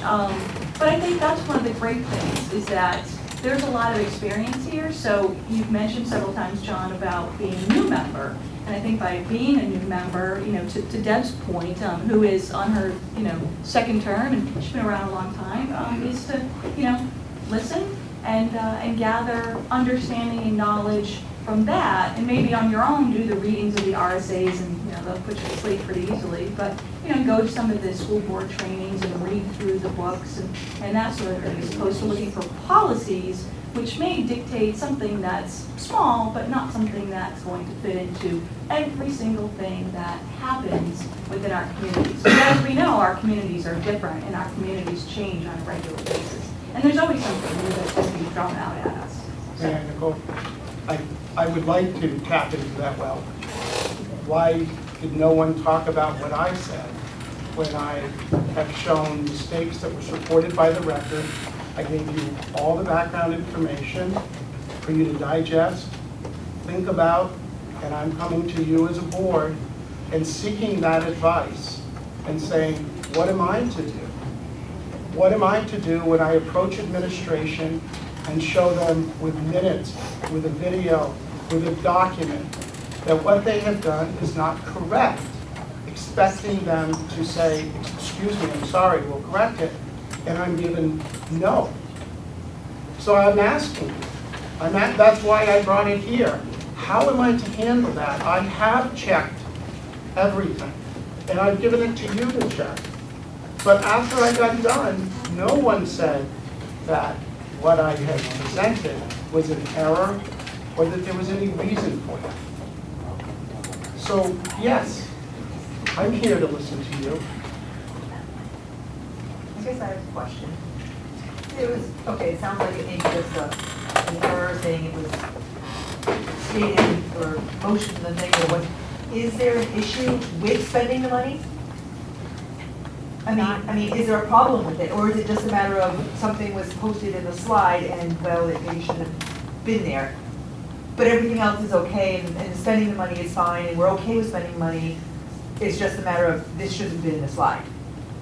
I'm just saying, I'm just trying to clarify beyond that. Actually, that idea did not pass. The idea of spending the fund balance did not pass. We decided to fund our math differently. And I would have to say that we can't judge our errors by the results. But when someone points out to you that you're wrong, and the record proves that, you have to correct yourself. You can't just say, well, nothing happened, so that's okay. I mean, we can't look at things that way. We don't teach our kids that.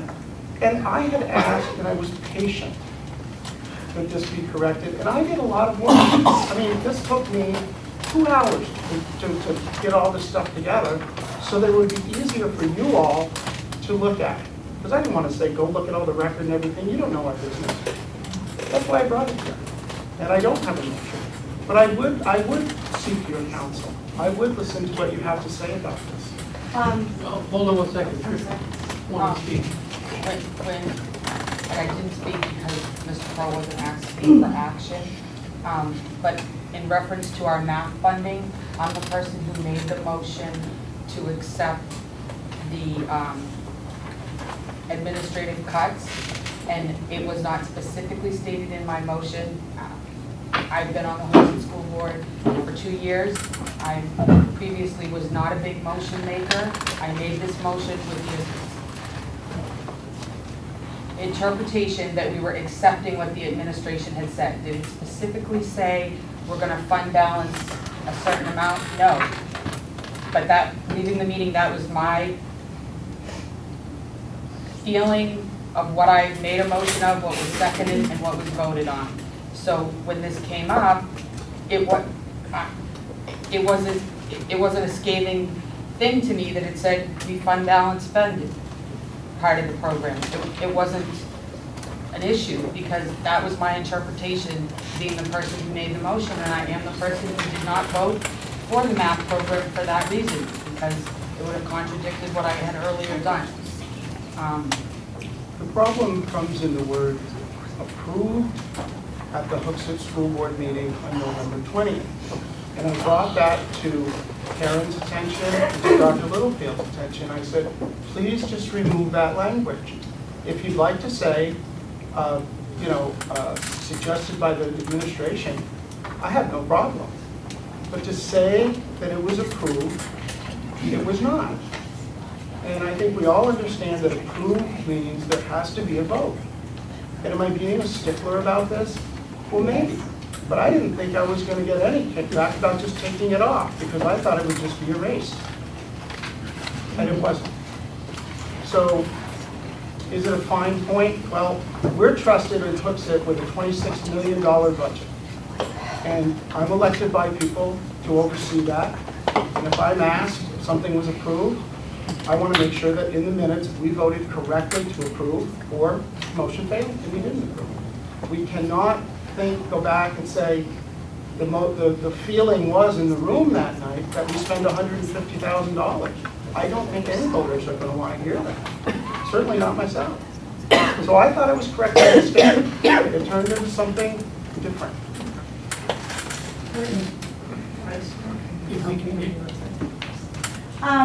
I think for me not responding to you, David, is because you were saying there was clearly, they did this wrong, or the SAU, they did this wrong, they wouldn't do this, they wouldn't do that. That is your opinion.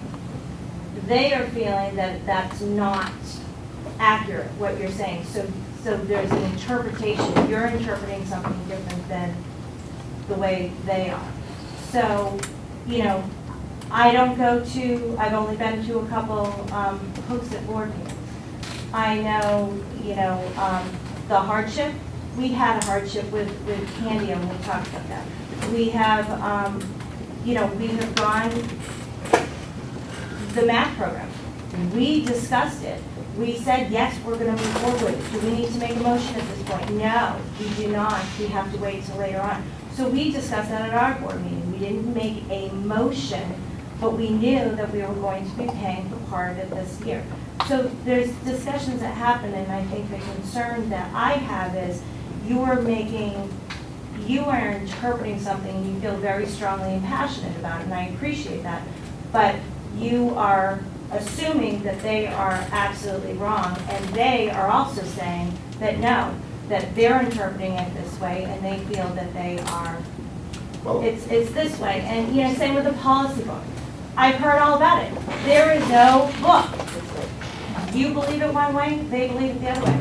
It is what it is, so I think at this point, let me just finish this. So I think at this point, I would encourage that you look at that February meeting when we do the evaluation, and if there's things that are still bothering you, I mean, bring them to us, absolutely. But if things continue, then we need to put that, and you need to put that as part of the evaluation process. Because all of this stuff that you're concerned about, you did make the motion to actually approve to have Dr. Littlefield actually extend his contract. So obviously you've been happy with his services and what he's been doing. May I answer, please? Yes. And I did make that motion, and much of this was prior, this happened, the motion was prior to this coming up. And I would disagree with, excuse me, I would disagree with your saying that I'm interpreting it. I have presented you the official minutes, the actual video, and the actual documents provided by the SAU. How do you interpret them? You see the word approved by the board. And I understand what you're saying, and we do that. We're going toward the math program. But if you were asked by a citizen, did the board approve the math program? Wouldn't you hesitate and say, not yet? I mean, if you're anticipating you're going to, or want to, but until you vote and take an action, you haven't done that.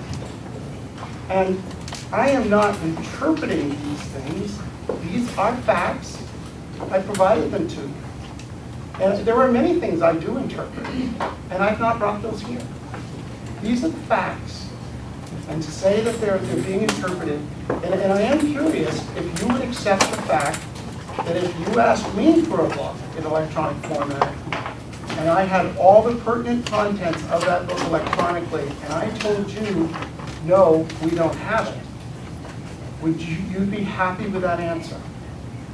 You know what my answer is, it wasn't a book.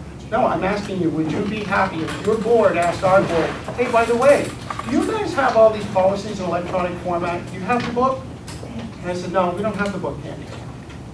And then you find out later, we have the whole book, except the separator and the indexes. You have a little policies on. Excuse me? Hang on. We need to go. Wouldn't you be a little angry with me? No. Hang on. We've slipped backwards in our business here. We've gone from what we were discussing back to the previous item. It's as I understand it, and I can please be corrected because I've got a grand total of about 40 minutes of experience here. You're doing a great job. You know, this is a non-actionable item. We discussed it, we talked about moving on, we moved on to the next item, we've slipped back into it. If we want to continue this discussion, I guess I'm okay with it, but I'd like to see us get through the meeting as a whole. So I'd like to agree with you. I mean, I didn't want to jump right in when I started hearing Mr. Pearl go back to his motion. I would have, you know, as he says to me sometimes when I make a motion and then I start to discuss it as I'm making it, what do you call it?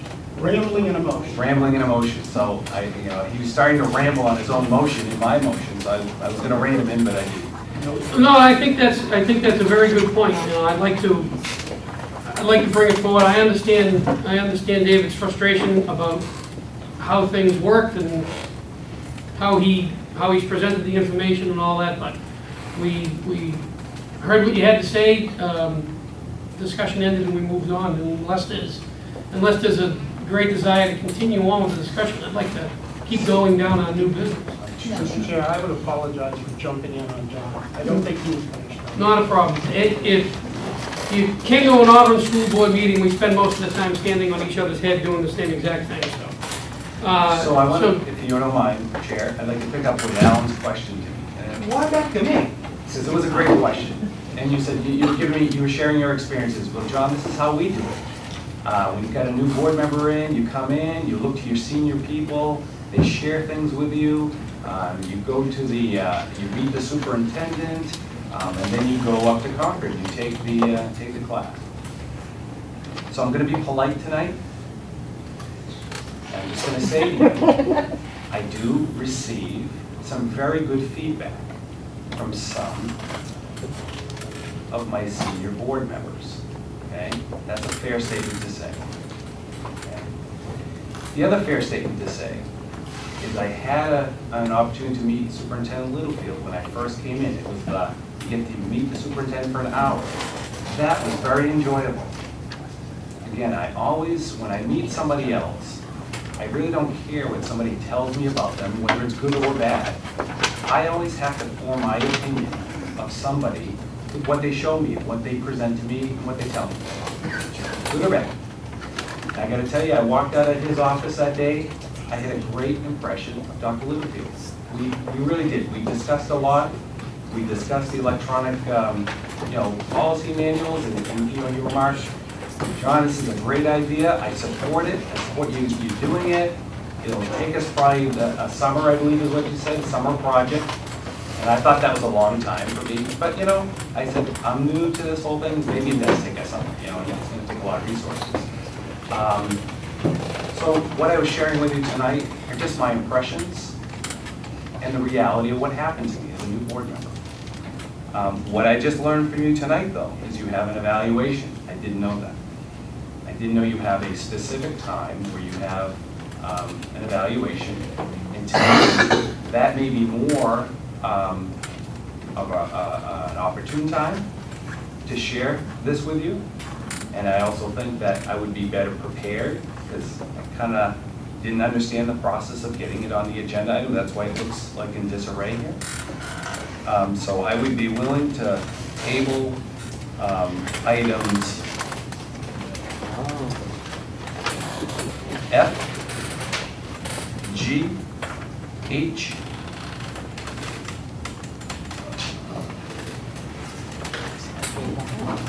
F, G, and H. I would be willing to table until that time of the evaluation. I think would be appropriate. The evaluation, we do have we do basically, as I recall, is done really in two prongs.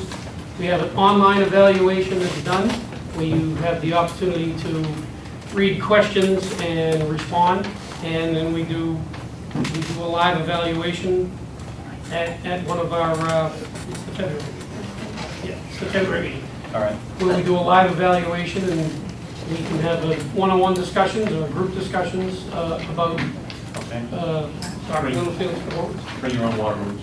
Bring your own water balloons or... Is that a motion, Mr. Mansfield? That's, I'd like to make a motion to table items F, G, and H until the February evaluation meeting. I would second that motion. Would you amend it to the next SAU meeting where the superintendent is evaluated? Just in case that meeting isn't the one that happened. Sure, that sounds reasonable. Just to make sure the board member has it. It's no doubt. For whatever reason. Yeah, sure. So that would put that on theoretically the February meeting.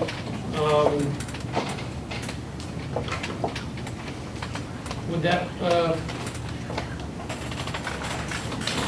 guess it's yeah, I mean that could be one contiguous part of the evaluation, right? Fair enough. And then you'll have it prepared in your packet, so similar to Mr. Pearl's preparation, you'll have it all in front of you, instead of just an email that was forwarded to you the last time. Sure. Can there be another amendment to your motion of, if necessary, because maybe these issues won't be here in February, maybe these things will have been worked out and it seems like it's a learning curve of some sort, so that it's not set in stone that we have to discuss these things if it's a non-issue. So I'll speak to that. It is important. This happened. This isn't like this was my impression. This happened. It's factual. We have it on videotape. So it's not if necessary. It is necessary. In other words, Yeah, you should have now then. I'm sorry, I'm answering her question. I'm answering her question right now. Excuse me, me, Chair, Mr. Pearl? but the table cannot be discussed. the following Robert's rules is probably no policy, but generally a table Well, motion. we had a motion and no second at this point in time. We had a second, and then we had an amendment. You did, okay, I'm sorry. And I think we were in the midst, somebody over there made an amendment. I don't know if the amendment got a second. And I was acceptable to the amendment, so I would second it. But when the table comes up and it's seconded, you have to act on the table. You have to stop the motion where it is, and the table has to be voted on without discussion. But I would digress because we don't have policy here. So if that's not the will of the board, I'm not going to make a point of it. But in our meeting, we would follow Robert's rules at this point and say, the table's been seconded, we must vote. Up or down, if it fails, we continue discussion on the motion. I would just offer that as rules of order. Second and then discussion. We have to make a motion to not, we have to deny, vote to not, Let me motion a second nay and discussion. on tabling. And Well, then we can do discussion. If David's right, and a table motion be voted on without discussion, it's true. So we realistically need to vote. To vote nay, So and let's, then we can do discussion. hold on, Dr. Littlefield, as a planning committee. I choose not to be involved in this discussion for a number of reasons. However, I need to remind the board that my evaluation, I object to the motion to move it to February, to put these items on the agenda. The board does not have the power to unilaterally decide what my evaluation format is. There is a format in place. The contract that I have with this board says it has to be mutually agreeable. I do not agree putting agenda items on in February to criticize me. That would be part of the evaluation document which currently exists. If there's something to be said about me, I would demand from this board that you listen to what those charges are and take whatever action is appropriate. The evaluation is not a unilateral decision on the time. I'm not debating it, I'm offering that as a point of information. So our motion, as it stands right now, Becky? Is to take up by John Lisker, second by David Pearl, the motion to table letters F, G, and H until the next SAU meeting when the superintendent is evaluated. Okay. So if we're to vote on that, if we'd like to... Point of information. So we made that motion based on, I believe it was your advice, or your notion that there was an evaluation time. You gotta remember, I don't understand how all processes yet work in this board. So the information that was given to me is we have an evaluation time, and it sounded like that would be more appropriate. My understanding of Dr. Littlefield's point of information at this time is it's unilateral, that, correct me if I'm wrong, Dr. Littlefield, as an employee of this board, you get to choose the input for your evaluation. So we as board members cannot give this input during your time? Or yes, if I understand what Phil said, was that the evaluation has its own form, and rather than create agenda items that are outside of that evaluation, I understand. all of these agenda items would basically be incorporated in his evaluation. So that information then, basically what I have here, I could just put into the evaluation form, is that correct? No, he's objecting. No. Oh, he's objecting. I do not wish to engage in the conversation about these agenda items. Right? I'm wondering if for the record we can read back the statement of what, because this is part of the problem that I'm experiencing. What I said to this board has been restated, and I would contend, since you're all sitting here, it was restated to you in grossly inaccurate terms. So I objected to it being putting off. Becky, do you have what I said? what you said. You did not agree. Board cannot decide unilaterally on your evaluation. I don't have it correctly. If they want to discuss something you'd like to be discussed at this time. Okay, and then I was asked a question, and what I said was restated. Do you have what the restatement of what I said was, so we can compare what I said to how it was restated? What brought me to this was Mr. Liscar's. Now, specifically, Mr. Liscar's restated what I said, and I'm making a I do not do suggestion. verbatim, I'm sorry, Dr. Okay, Littlefield, I do not have that. I'm making a Dr. suggestion. Littlefield, just a point of information, I wasn't attempting to restate what you said, I was just, basically, that was my understanding, as we seem very informal here, and so we're just trying to go along with the informal flow, and giving my understanding and how I came to my decision of when to donate, if you will, these my impressions and my information to this board. It was suggested that there was this evaluation process that came up in February. I don't understand that process. I'll be honest with you, I don't know what that is. And I'm trying to find out if that's the more appropriate place. And there seems to be some contention about that you don't believe, is that correct, that that is appropriate? And my fellow board members seem to think it is. I don't know. I'm asking Did you the read question. your board packet before you got here? I'm asking, Did you read your board packet? Because it talks about Hold on. the evaluation. Okay. In your board packet. Hold on, Motion hold on. to table. I ask that we vote on the motion to table to keep order at this meeting. Well, number one, we have a motion. We have a motion and a second to table items F, G, and H, and to put them into the, we have a motion to table F, G, and H and put them into new business, or old business, I suppose, in our February meeting for evaluation of Dr. Littlefield.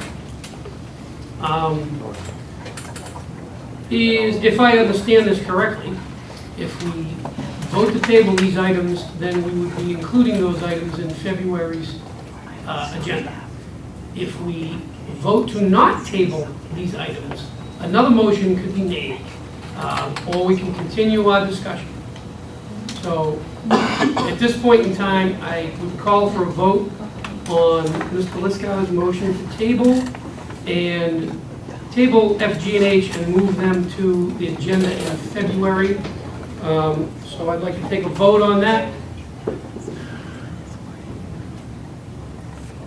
So all those in favor of tabling and moving the agenda item to the agenda items February, please signify by saying aye. Aye. All those opposed? No. Okay, so we're still in discussion of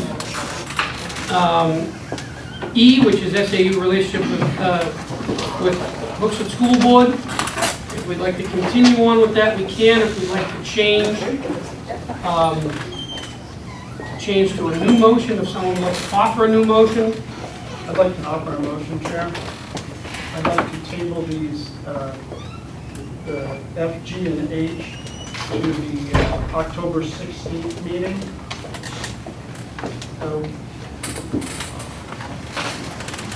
Yeah, I think, well, yeah, I'd like to make that motion. And my only hesitation was the budget presentation there. I'm not sure if there's time for it or not. Well, in point of fact, if I understood what Phil had to say, given the fact that that's being mutually agreed upon by the board and Phil, I don't know that we, as a board, have the ability to have these items on the agenda. If I understood Phil's comment. Well, I'm a little confused as well, so. I think what Phil said is he objected to adding it to his review in February. Correct. We can table it to any other meeting and discuss it at that point, or we can continue to discuss. Oh, okay, very good. So there you go. Just because again, what comes out of my mouth and sometimes what's reported is the difference. What Keith just said was the intent of my words before. I choose not to participate in the discussion of the specific items, but I would ask the board that you continue the discussion of those items. Well, that was my question. I mean, it seems like these are contentious items, and if we table them to another time, there's several months in between. And I'm sorry, I don't care who it is, when you have contention, that makes for kind of like a hostile work environment. And I wouldn't want to work under a hostile work environment for several months. I want to kind of get it out in the open, get it done with, clear the air, and then just kind of be able to move on. So I appreciate your willingness to move them, but it's going to kind of be like the hanging clouds hanging over their heads. And let's just kind of, I mean, from what I've kind of gathered around from the appearance of what these are, they're contentious. So how about we just get them out in the open and just kind of do the air. It seems to be the will of the board. You kind of beat me to it. That's exactly what I was going to say. I don't think it would be fair to hold off to another meeting. Either of you. It's not just, Yeah, I think that if there's an issue, I don't think it would be fair to any employee, just as you said, to have this sitting there knowing that this is now again coming. I think it would only be fair to clear this and to get it over with and to be able to move forward with any employee and supervisor position. You have to, it has to have an end so that you can move on. So I hope that we can do this tonight and have it end, and then we can start fresh and move on, especially for our board as we go back to Hooksett. Keith? I guess I just have, was that a formal motion, or are we still in discussion? Well, we have a motion, but I do not have a second to the best of my knowledge. I'll second it. Of course. Okay, so Becky, please. Hang on a second. Motion by David Pearl, second by John Liscott to table items F, G, and H until the October 16th meeting. Move to vote. We have a move to vote, so if I understand correctly, when that occurs, we usually take a vote, correct? Well, do we need to continue on with this motion? I apologize. We have a tabling, right? So we do need to, we need to vote on the table. So we have a tabling in motion and a second to table this until the October meeting. We'll take a vote. All those in favor to table this until our October meeting signify by saying aye. Aye. All those opposed? No. Okay. Let's continue on. So Chair, if you'll allow me, I'll continue on to agenda item F. Okay. Again. But you're going to leave item E, and I guess the same with David, there isn't a motion, it's more for informational purposes? Correct. That you're bringing to the... Correct. Because for me, that's important, right? Because at the end of the day, I believe you're doing this for it to go on a public record. I believe that, to me, I get reviewed once a year, but there are things like a quarterly review, we're having a quarterly meeting. So I just want to make sure that we're moving. And I'd just like to make a point of information. I've heard from a bunch of people tonight, and I always appreciate the public's input, even at our meetings, and sometimes it's contentious and the public doesn't agree with us and so forth. And I heard a lot of people tonight referring to similar to some of these things they were saying, that they don't want to lose Dr. Littlefield, and in support of Dr. Littlefield. And there's no motion that I'm prepared here to say anything about that. All I am doing here is I want to report to this board my experiences, as you would as if you had an employee and you wanted to tell the employee what your experiences were and make sure it was on record. Like I said, I had a great experience with Dr. Littlefield the first hour that I met the man. Very good. These are experiences after that meeting. I'm also a new board member. This is my first FAU meeting. This is my school board meeting, so I'm not really sure. Lost count already? But I have to say, I mean, first and foremost, it's about kids. I didn't get my head wrapped around it.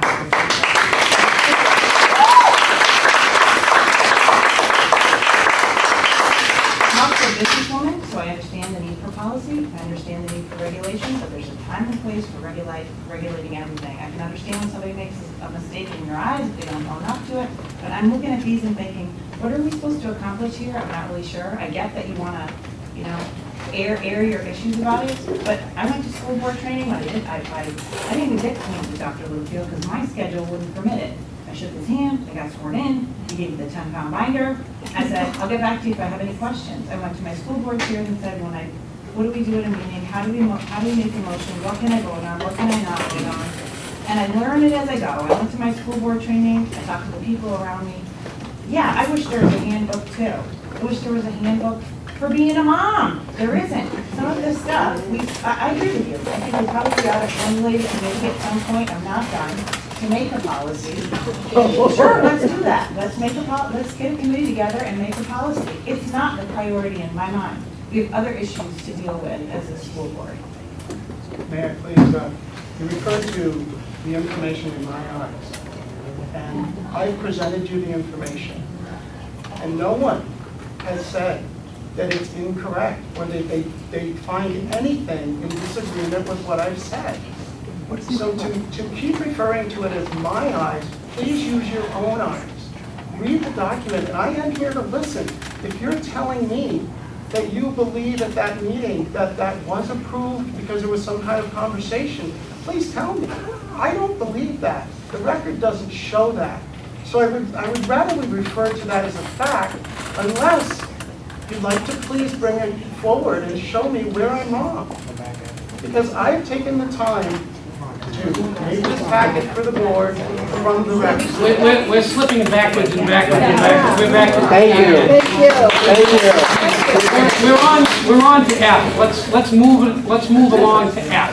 Mr. Liscar still has, in fact, you never even started your point. You gave us a point of information, and then we moved on. So let's keep going with F. I just want to take a moment, though, and tell the board member here that I agree with everything she said. And I definitely focused on education, and I am focused on policy, that it is our job, and we need the policy to move forward. So I just want to make sure you know that I agree with you. So with the SAU superintendent nonverbal communication, again, you got the email with the link to our school board website that has the videos. And if you look at that video, you have to just watch it. And that was my first school board meeting. And it was the motion that I filed about the book, getting the electronic book, having the SAU office scan the book. At that time, we were understood that it was not anything but a paper document. So the motion was a long motion because it was very detailed, but it was basically to have them scan the photocopied pages and get that up online at the school board website. What I didn't know at the time, while I was reading my fairly lengthy motion, I had my head down, there was nonverbal communication being executed by Dr. Littlefield on the board while the board was present. So I detailed all that. This is recorded in our email, our public email. And I basically made it a point, and again, this was very new. This was after my first meeting. So at that time, I really didn't even understand this relationship that Dr. Littlefield reported to this board versus the Hooksett School Board. So that was enlightening to me. And I basically let Dr. Littlefield know, after watching the video, that I basically pointed out the minutes and the seconds of the video. I asked him to watch it. And I said, at hour 3:03:15, I said, you're making faces as I read my motion. At 3:04:01, you are making eye contact with representatives, mouthing the words, no, I will not do it.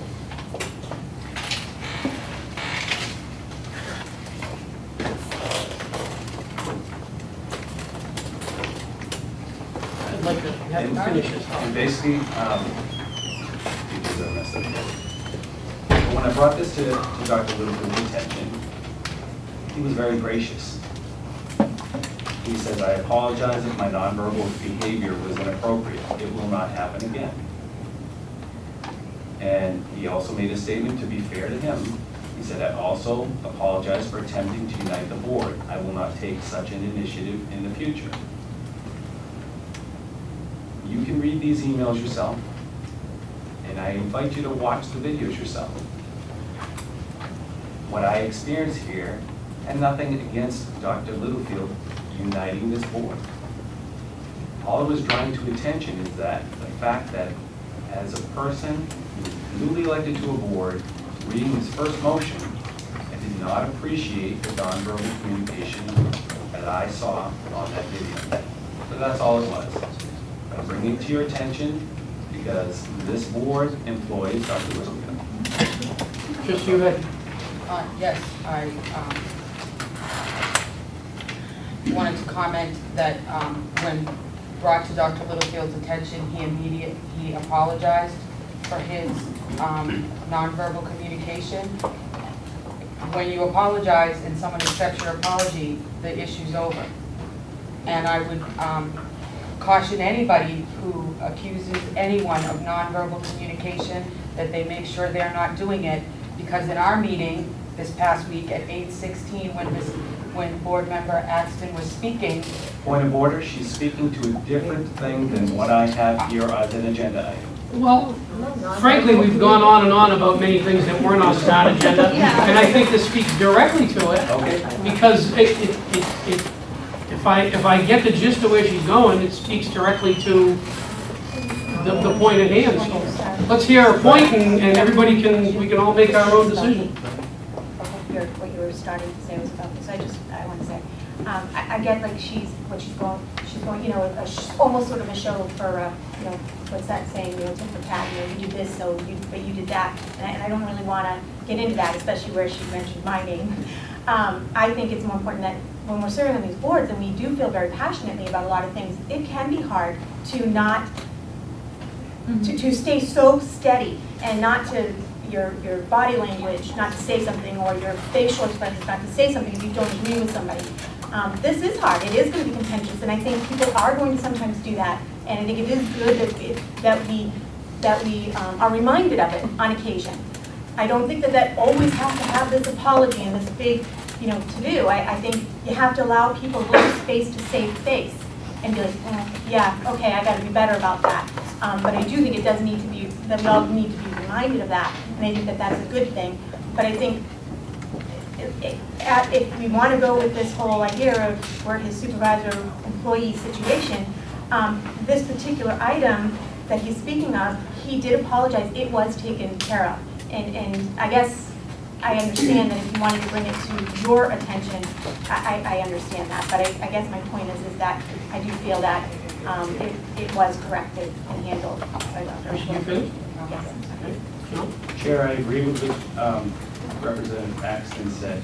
The only point is, if it was the Hooksett School Board that Dr. Littlefield directly reported to, and it wasn't the SAU board, I would agree wholeheartedly with her that it was taken care of, because it was publicly, you know, there for the board to see.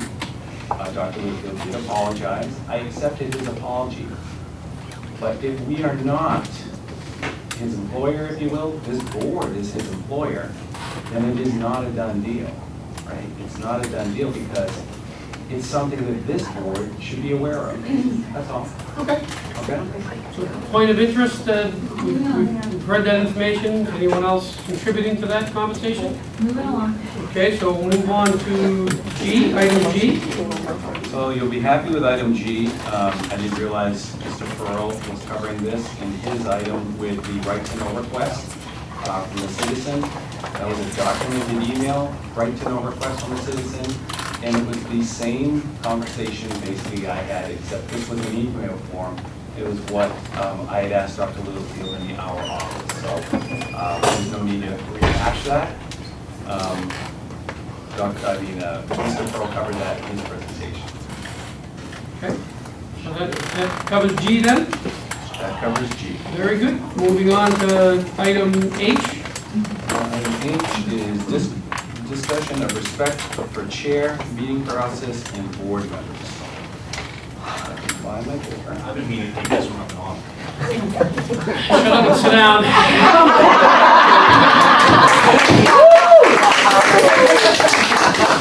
You all have to understand, I own my own business, and in my world, it's a dictatorship, and I'm the dictator. I'm not used to open discussions. They would, but I'm bigger than both of them. Yeah, right. Okay, so let's hear on item H. Chair on item H. Again, in the email, you'll see there's a condensed 17.5-minute video. It's the same video that Mr. Pearl has. And near the end of that is where you'll see where my complaint as a board member is. This was the discussion on what constitutes the book that I asked for, the electronic version.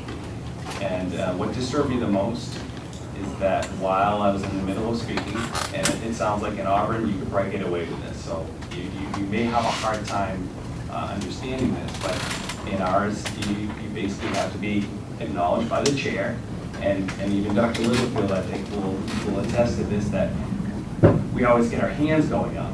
And he always brings it to our attention because as he's speaking sometimes, we'll put our hands up. And he's made a point to tell us, I really don't like when you put your hands up, and we're explaining that we have to get recognized by the chair in that order, so you have to get your hand up right away. So maybe that's something we're going to work on going forward. But anyway, as I was speaking and was going along like it is tonight, Dr. Littlefield had a point of information in the middle of me talking. And as I was talking, he didn't get acknowledged from the chair to speak. So he basically interrupted me, didn't ask the chair for permission to speak. He started speaking over me. And what he was saying, which I thought, again, I'm representing the people of Hooksett. I am not just, this is not John Lascard. I'm a person. I'm an elected representative. So I represent everybody, including the people here in the room tonight. No, you don't. No, but please allow him to speak. Public comment has its time. This isn't it at the moment. Thank you, sir. I appreciate that. We have almost 14,000 people in Hooksett, just to give you an idea of the number of people we have. But what Dr. Littlefield has, and this is, I invite you to look at the video, is as I'm speaking and he interrupts without the chair's permission, he says in a fairly loud voice, "Whoa, whoa, whoa there, big fella. Now wait a minute." And he went on to make his point. The chair, she didn't stop him. That was okay. Now, that may be okay, and I can appreciate what you're describing at your meetings. It almost sounds kind of fun, But in our meetings, if this is the order, if this is how we do things, we all have to follow the order. It can't just be pick and choose, because if that's the order, well, then maybe when Chair Corpus is speaking, I can just interrupt and I could say something, whoa, whoa, whoa there, and I just start saying things. So all I ask you to do is look at the video, look at my comments, and put yourself in my position.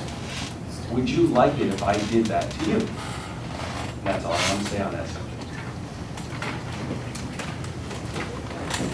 All right, so now that you're down to H, for me personally, I have looked at all the videos, read all the emails, as I'm sure everybody here has. We did want to be prepared, at least I know I did. A lot of the things that are happening, I have similar situations. The nice thing about you bringing them forward is it's making the SAU aware, but I guess what I'd like to say is that for me, it's about the whole and not just the instances. There have been many times that Dr. Littlefield and I have had disagreements in meetings. There have been times that one of us or both of us or has gotten up from a table or pushed back their chair or done some things that were probably a little bit more unprofessional. The reason why we keep it a little bit lighter is for the overall goal that there are some contentious things that do happen that you have to discuss and you do have to get through them. At the end of the day, I did make the slogan that we are 5 random people from Auburn. But Anita spoke from where we're all coming from, as I believe all of you are as well. And I think what you heard from all the people from Hooksett, and I think you would from Candy and Auburn as well, is that is where Dr. Littlefield is coming from too. Does he have idiosyncrasies just like my father? Absolutely. I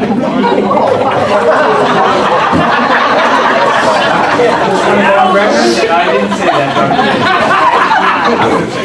Oh, he's told me he loves me like a son. I have used that. Yes, I have. We're arguing.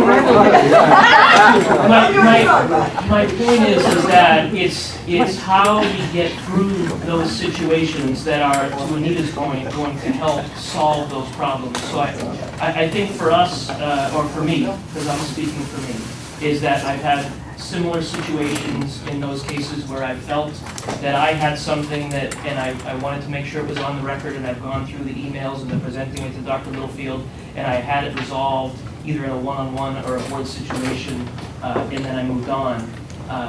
What I wanted to say is I think all of us, and again, I don't want to do that because there are other people here. For me, I've had these similar situations. It's how we work through them, it's how we move past them for the greater part of it. And I think the intentions, and for lack of a better term, where everybody's heart is I do believe it's in the right place. We all are here to try to help the school board, to help the educational process through.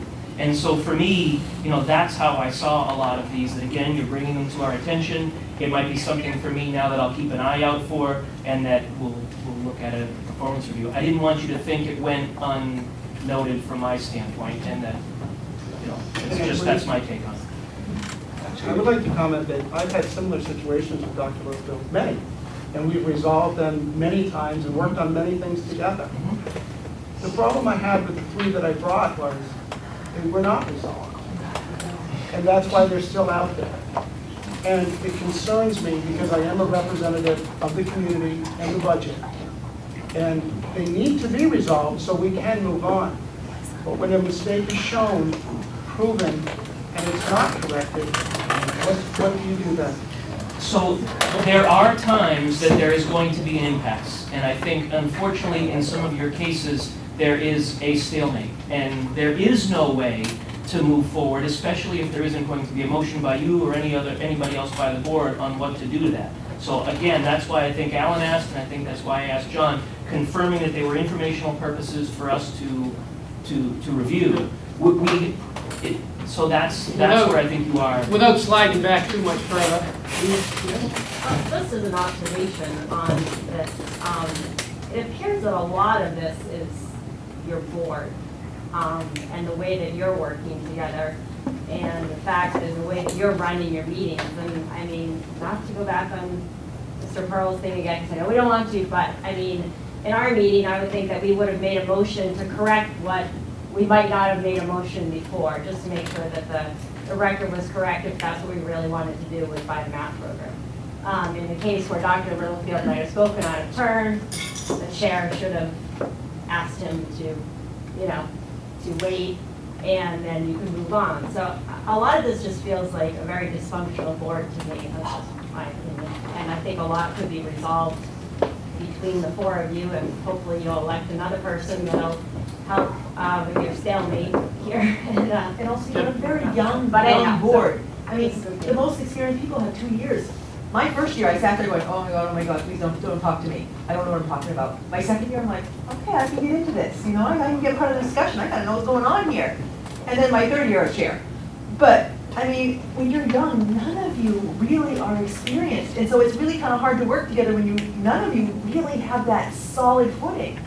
So, like she's kind of right. It's more like, I don't know, necessarily dysfunctional. It's just kind of wet. All of you have wet feet. Excuse me, but I've been heavily involved in education in Hooksett for 8 years. I did all my homework. Whether I knew whether I'm a veteran, I the facts are the facts. And that's all I brought. I'm not bringing anything else. I don't want to bring you our problems. I don't want to bring you anything. All I asked was for you to consider 3 facts and tell me if they're not true. That's all I asked of you. I did not want to bring anything about experience or who's right or who's wrong. That's all. Do you want to say something? I did make a comment under my breath, but I asked you what you wanted from us, and you just indicated now you want to ask us if we believe they're true. And so previously you didn't ask us anything about it. You were bringing us information to us. And I honestly, I did agree not. with Al. I'm sorry I said that. I mentioned it in 2 positions where people said, in my opinion. And to those people I meant to say, please show me where I'm wrong, because I do consider it to be fact. And if someone is saying it is merely my opinion, then I would ask them to point out where I'm wrong. And I'm sorry I did not ask you for judgment, but I should have directed only to those 2 board members. Thank you. And unless there's further discussion? I just, you've asked this several times, so I'm going to show you where you're wrong. You're wrong, okay? You're absolutely 100% wrong. And he's shaking his head at me. That's nonverbal communication that I don't appreciate. But I'll go right down this road. Here's the thing, okay? And I've been very quiet, and we've all been very kind and generous here, okay? And what we are doing is, the will of the board is we're trying to help you because you keep saying we're new and we need help and so on and so forth. And so we're giving you several different ways. But let me point out very specifically, David. Last meeting, the last SAU-15 meeting, and it's in the minutes, that was in our board packet, which we all read to prepare for this meeting. The last SAU meeting, we did the review of the superintendent. The last SAU meeting, February 20th, you were the one, David, that recommended the superintendent's contract get extended, correct? Yes. Correct? If you're going to ask me a question, you're going to have to allow me It's simply to yes or answer. no. So here's the I'm not going thing. to. In your packet of information, David, you talked about issues that happened in October. You talked about issues that happened in November. You talked about issues that happened in January. I read all of your information, so that's why I'm telling you, you're wrong. Those things should have been resolved, and if they were not resolved, you, as an astute board member, would not have made the recommendation to extend his contract. So don't bring them up now saying they're issues. So I think that's why we're trying to be kind and saying. We're continuing to slide backwards and slide backwards. It comes to me. I have never in this meeting or any other meeting said that we should not continue Dr. Littlefield's contract. That's not what I'm here about. Excuse me. I have never said that. What I'm here to do is to point out some dissatisfaction that I have with administrative services that have been provided to Hoopset. Have I ever said that I wanted to not extend his contract or in any other way remove him? I have not. Okay. So I did make the motion to extend his contract because, as someone else said, it's not one thing and you want to get rid of somebody. But I'm bringing these things to the board because they're not resolved, and you did not point out where any of these 3 items were wrong. You pointed out a vote I made, which was correct. And again, sliding backwards, presented these items as informational only, and in deference to continuing on with our new business, I would like to move on to I. I can say one thing. One item. Sorry, Nicole, but just because you make a motion recommending anything does not mean you're in favor of it. Because I make a number of motions that I vote against. So I want to be clear that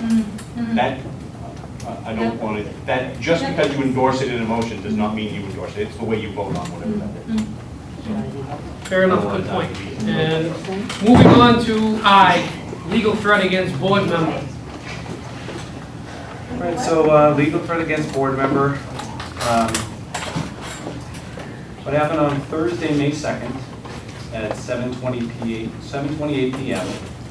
There was an email that came to our board. We have an email hsb@sau15.net. The original portions of the email Superintendent Littlefield reacted to from citizen Alyssa L., who's known not to favor school board member John Lascar. Her baseless, in my opinion, summary with my actual post, which was on, there was no words written, I posted a YouTube video.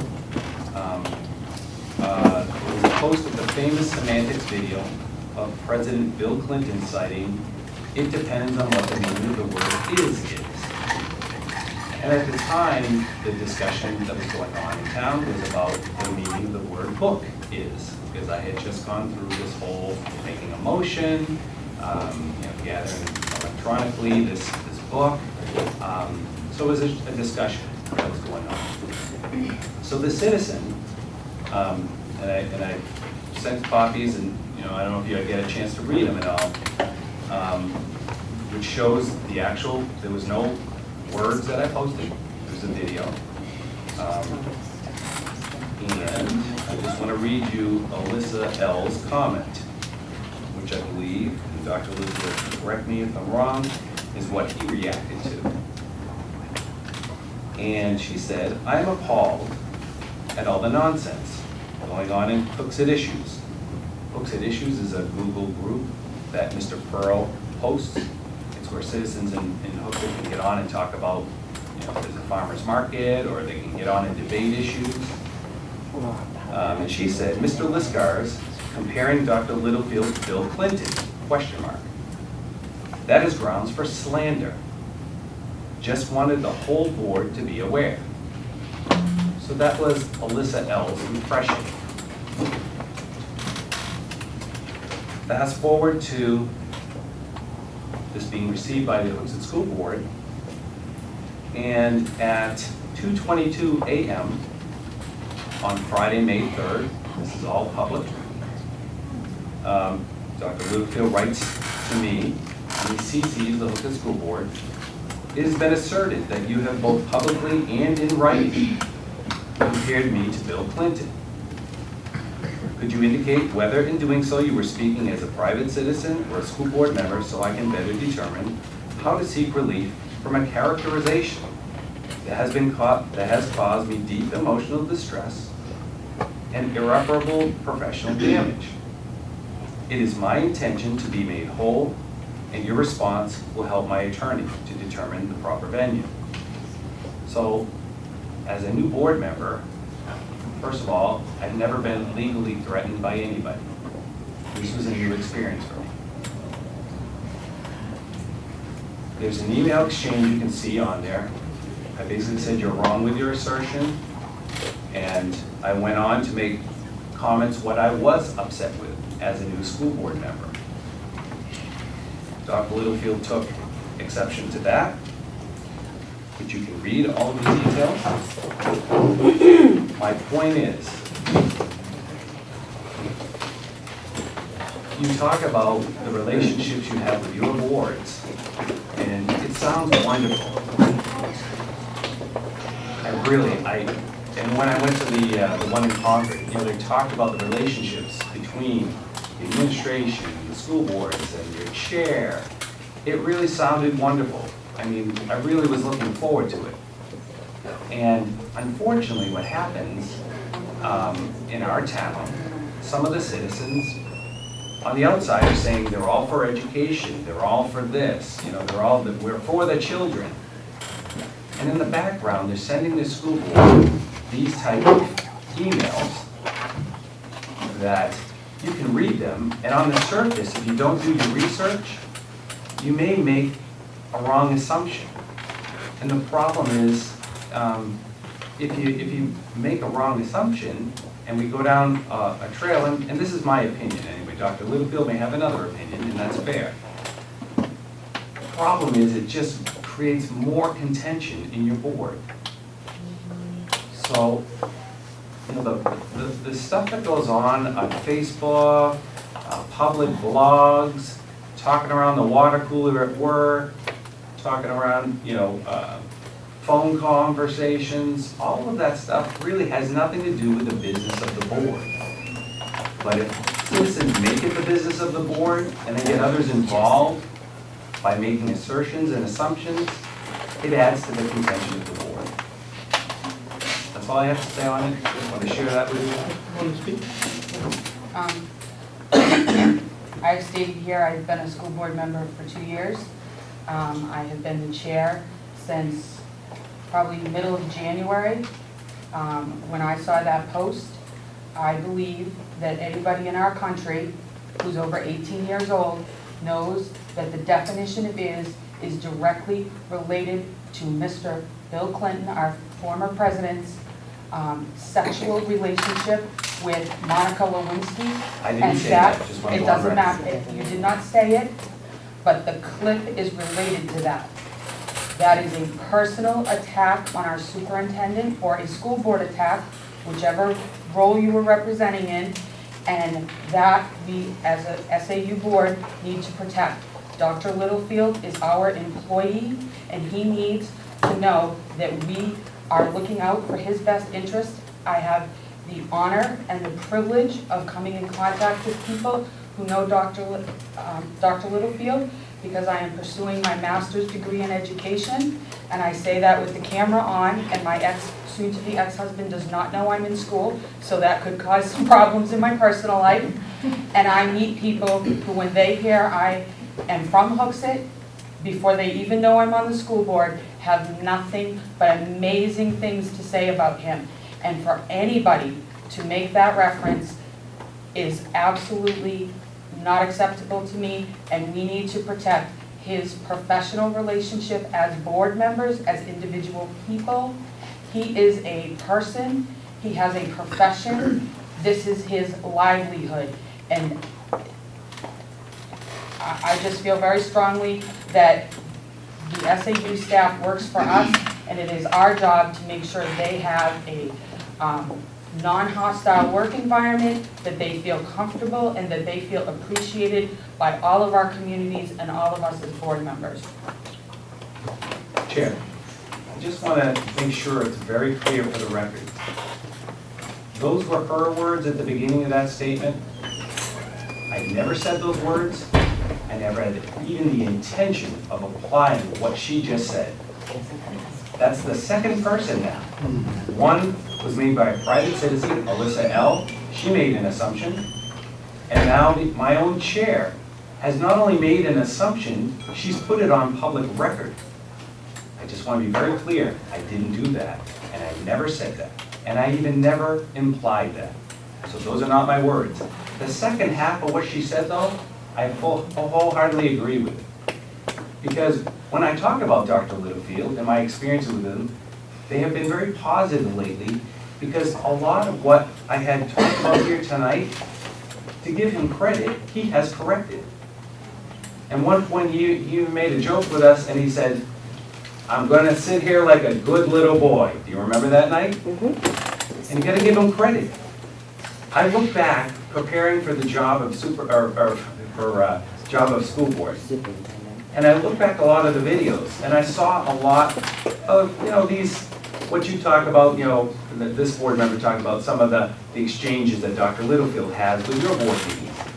I personally didn't think it was professional, and I let him know that, when I said this about nonverbal communication. The point is, I haven't seen him do that anymore, and I'm very happy about that. So to your point, am I here just to talk about the bad? No. But I'm also not going to overlook the bad to ensure that it doesn't continue. Okay? That's the point. So I want to make sure you take away from here tonight that this is not a Superintendent Littlefield bashing contest by John Lisgar. I'm just putting down here the facts of what happened to me, sharing it with you, and I want to leave you the impression that we have had very good experiences so far now from making these points with him. So he has taken corrective action on these, on most of these items. Yes? I would only like to comment because Hooksett Issues was mentioned, and I am the owner of Hooksett Issues of the Google Group. And for everybody's benefit, there are 3 rules on Hooksett Issues. Your subject has to have to do with Hooksett. There can be no foul language, and no disparaging names can be used. There's 1 warning, and then people are kicked off. To date, I have kicked off 2 people in 5 years. I was asked to review this, and as I am many times, there was a discussion, quite an intense discussion going on about what the definition of words are and your book and so forth. And then this video appeared, which I would agree is probably the most famous video about semantics. There was no reference to Dr. Littlefield. There was no reference to any of the actions of the president. So when I looked at it, it didn't break any of the rules, and it did not even have anyone's name assigned to it. It actually fit perfectly in the conversation that we were having. So I just want to add that as the person that does have the power to kick people off. The other thing is, Books and Issues is something that you subscribe to. It is deemed public, but it really is not. Because if you choose to not receive an email from there, you will not. You decide not to go to the website, do not read the information. Thank you. Just quickly, in the spirit of moving this along, I kind of see items E through I as unique but similar. And I guess want to ask the one question. As far as these issues are concerned, there's no actions or questions to be made, correct? This is all for informational purposes and we can move on? Is that accurate? Asking me or him? I guess I'm asking you. Those were... No, these seem to have been your issues. just informational. Okay. Yeah, just So informational. So we're good and we can... And like I said before, I was willing to table it to speed the meeting. Yeah, no, I just wanna think make it's sure good that's that we clear. didn't table. Yeah, everything's been said. Everybody's happy that... The last item, item J. To make a comment toward all of those items personally, and I'm gonna quantify and qualify that statement. I'm an elected official in Auburn, and there is no personally anymore. I cannot, other than when I walk into the voting booth and the curtain closes behind me, nothing I do in the town of Auburn, and for that matter, here on this board, is as a person, as an individual person. I'm voting to the best of my abilities, what I think does right for the town of Auburn, and I find it difficult that you can post something and separate yourself as John the citizen and Mr. Liskars the school board member.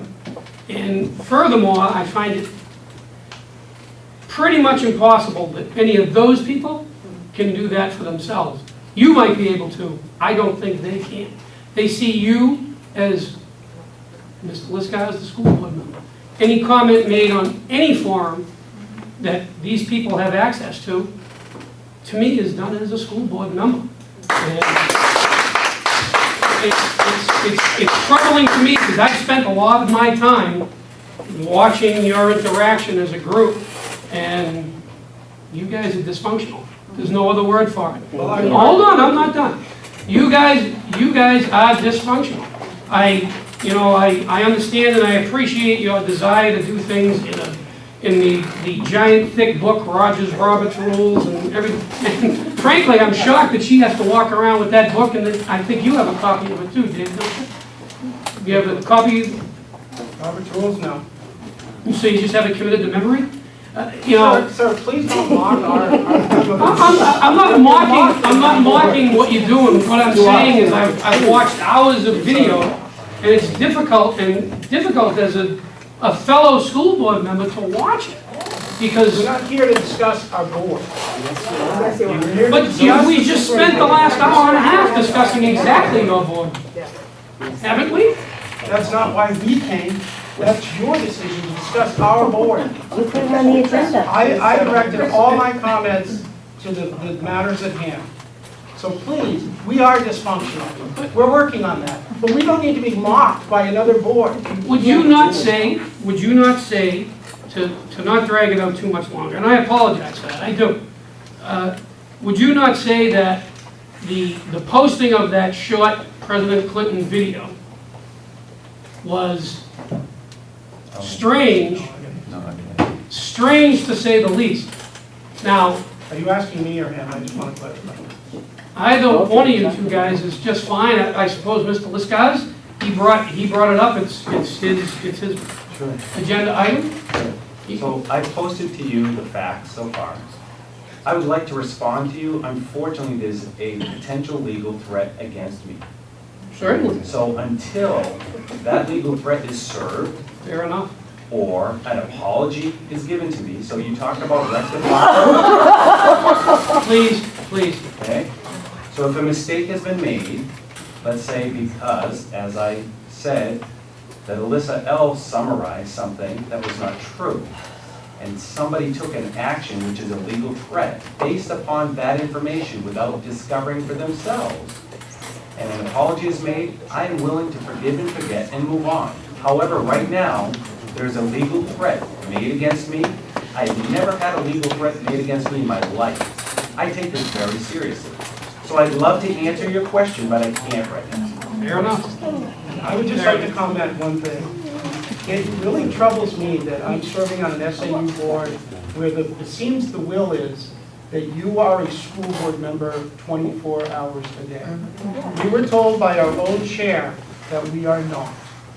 And that what we do in our personal lives is our business. And I firmly believe in the First Amendment. I had a life before the school board. I have a life separate from the school board. I am a person, and I can comment on anything that I want. And I think we should all think that. Now, we can use our good judgment, and frankly, I don't think that Mr. Lister crossed the line of good judgment, because the discussion was not about Dr. Littlefield. We have many discussions on hooks and issues. It was about, do you believe the book was a book? And we were having a lengthy discussion about semantics. And that's where that video came from. So for someone to jump to the conclusion that it had to do with what Bill Clinton did, let alone that Bill Clinton served as a US president. So it's a fact. Can I please? You have put us, the two of you, have put this board in all three of our towns at great risk of being sued. I hope you realize that. Because what you have done is you have aired things that should be done during a review period. A review period is something that's done in non-public. So I'm going to let that sit for a little bit. The other thing that I want to do right now is say, we have all been talking about a lot of things. We have heard from many of the people in the audience, and I've never seen so many people at an SAU 15. We've never even had one. I mean, not even. Maybe a janitor, but And so what I want to do tonight is make sure that we all know where we as an SAU 15 board stand, where we as a community stand with regard to Dr. Littlefield and the entire SAU 15 staff. So I would like to make a motion of a vote of confidence for Dr. Littlefield and the entire SAU 15 staff. May I have a second, please? I second. Are we in discussion? No, move to vote. Excuse me. Ma'am, There's no, is there going to first be of any all, order or policy to this meeting? there was nothing on the agenda for this motion. She's cutting in. I had the floor. You were giving me permission now to go through my agenda items. We had a pretty wide-ranging discussion on. But we were trying to get on to this agenda. And as you bring up the point of her throwing in a motion, you yourself made a motion earlier tonight that had nothing to do with our agenda. To table the items? No, to move items to another agenda. To make a policy. To make it To make a policy. That was based on the budget, because the budget had numbers, they had, figures that had to do with the positions. And it came into the conversation that Dr. Littlefield and I had about when does the chair position begin and end. And your board, I had asked, and there's no policy on that. But that's where the motion came from. It was related to the budget discussion. So my motion is related to everything that we've been talking about tonight, so it's very much warranted. I'm not prepared for your motion. There was nothing prepared for me to review. I didn't know. Then don't vote. This was coming. No, I want to vote. I'm a board member on this board. And you gave nothing for me to prepare. I'm blindsided. My own chair tells me my own chair says don't do this. That's a non-verbal expression you're giving right now. I am giving you a non-verbal. But it's not okay. It's okay for you to do it, okay? I'd like to point out one important fact. This is why policies are important. Because you can call us dysfunctional and Hooksett. You can criticize us. But this kind of stuff does not happen. We hold order. And it may not be pretty, But we do hold order, and people have to follow the rules. I brought a motion a couple weeks ago that was not on the agenda. The chair brought it up. I retracted it, because she was right. We have order, and I think for us to be able to participate in this meeting, there has to be some type of policy and rules, particularly when we may disagree. So to just yell things out and so forth, and Chair, I really admire, I think you're doing a great job under the circumstances, but I think we need rules so that people know what they are. Thank you. I'll make a motion to amend the agenda to add the vote of confidence for the superintendent of police. Second. Keep the vote. Roll call. We do have. What's that, Alan? Roll call vote. Are we still in discussion? Well, we do have a discussion period, correct? Am I correct in what I'm saying? Dr. Littlefield? We have a motion, we have a second. We actually have two motions in 2 seconds at this point. And move to vote. You can't have two motions at once. Okay, so first, This will is you part of the remove your problem. motion? I'll remove my motion. And I will make my motion to amend the agenda to have a vote of confidence for the superintendent and the SAU. I'll second it. It was, yeah. Becky, you got enough paper over there? There's so many seconds. I just don't know.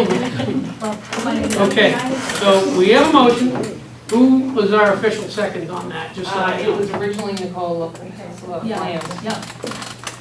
Okay. So, this is a motion to amend the agenda to include a vote of confidence, no confidence, I guess you could say. Either way you choose to vote for Dr. Littlefield. And the SAU staff. And SAU staff, thank you. Is there any discussion? Yes, I disagree with the description of the motion because not voting for confidence does not necessarily say that you're voting non-confidence. Fair Would you enough. say that's fair? Fair enough. I just think wanna that's make sure very that you got that fair. I think that's very fair. Well, you could vote for confidence, or you could vote no, but a no vote does not vote for not having confidence in your staff. Correct, it's not a, What does it? It is not voting for confidence. So you're saying if you vote no, then you're not voting for confidence. You are voting, when you say no, you would be doing what then? I'm neutral. sorry, it's, You're neutral, Nicole. You would be not so voting. if you say no, you're neutral. Well, then you would abstain. No. You would This say is- no. Okay, so no Chair, is this neutral is and the yes is. problem with no order. You know, we're supposed to, we need rules. Well, how do we do this? I just followed Becky. the rules, I just Becky. amended the agenda We're to following all include an rules. item. Okay, the motion does not mention non-confidence. It Fine. mentions amending the agenda to add a vote of confidence for the superintendent and the SAU staff. It does not say anything about non-confidence. right, that was me that brought that up. So fair enough, Thank very you. good. Thank you, Chair. So, we have the motion in front of us, without any further discussion, if that's okay. We'll, So I appreciate the sentiment and the motion and the emotion that has drawn this out. And I appreciate those things. I view this a little bit differently. We're here conducting a business meeting. I very much have confidence in our SAU staff. I call them, I talk to them, they answer my questions. I guess I know them more than everybody else does, so we have perhaps a different relationship than new people do.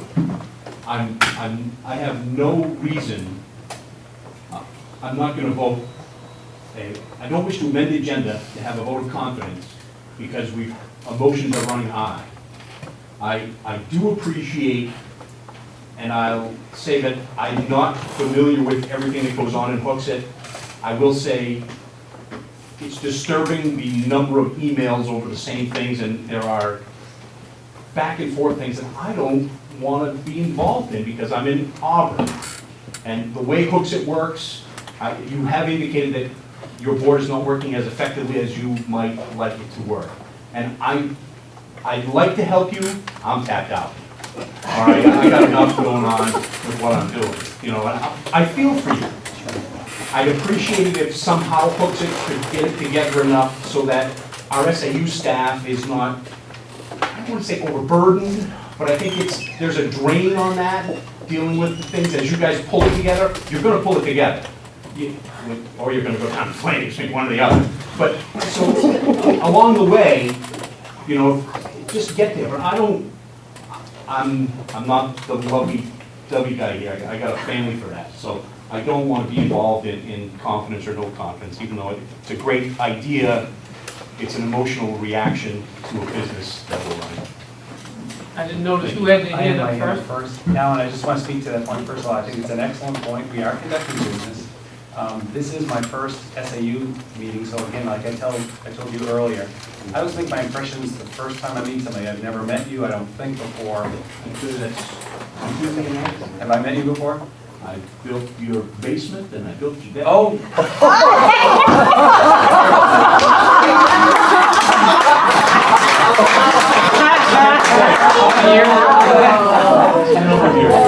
Number you. Memory stuff's everything. Sorry, I apologize. I'm forgetting. So again, like I said, I don't want you to take it personally. I just don't remember you, to be honest with you. But the point is, we are conducting business here, and everybody here, either you don't know somebody, or some of us have had experiences with each other before.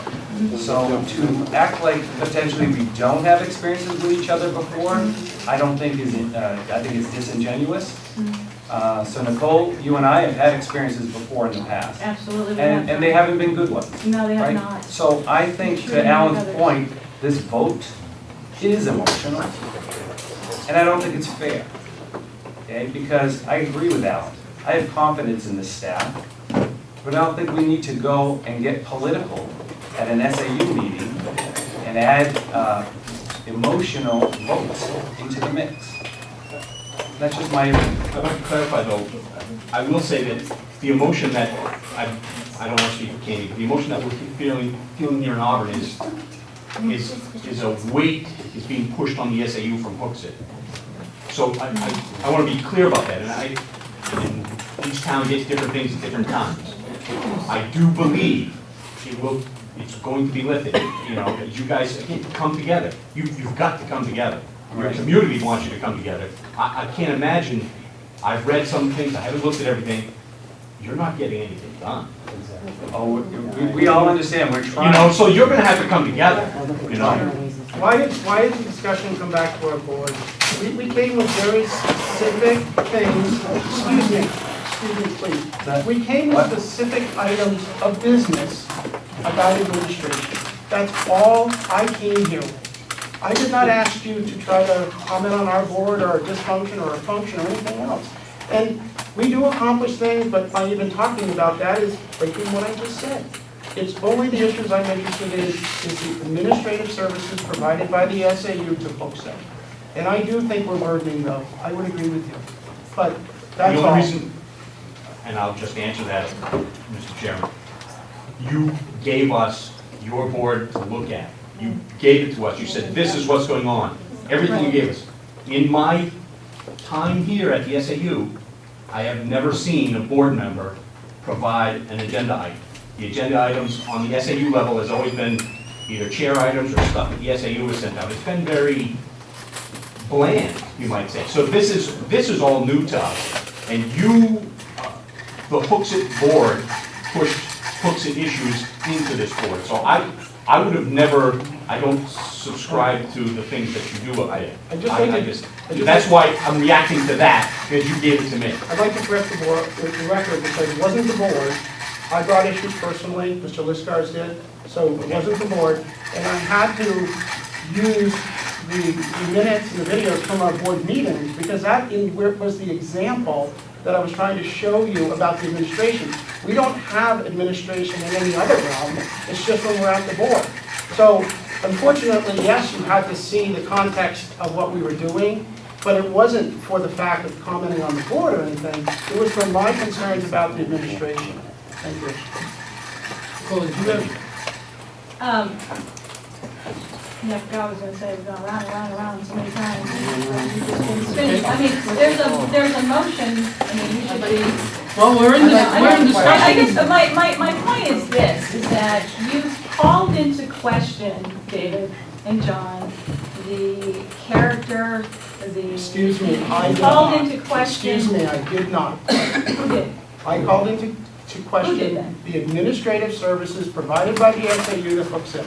I have never spoke to character. Please don't say that. You've said a lot of things tonight, and I think that's why it is coming from a statement of not emotion. It is coming from a statement of fact. I think if you review your legalese, it's going to be very important at this moment for this board to take a vote of confidence for the superintendent and the entire staff based on what has happened here tonight.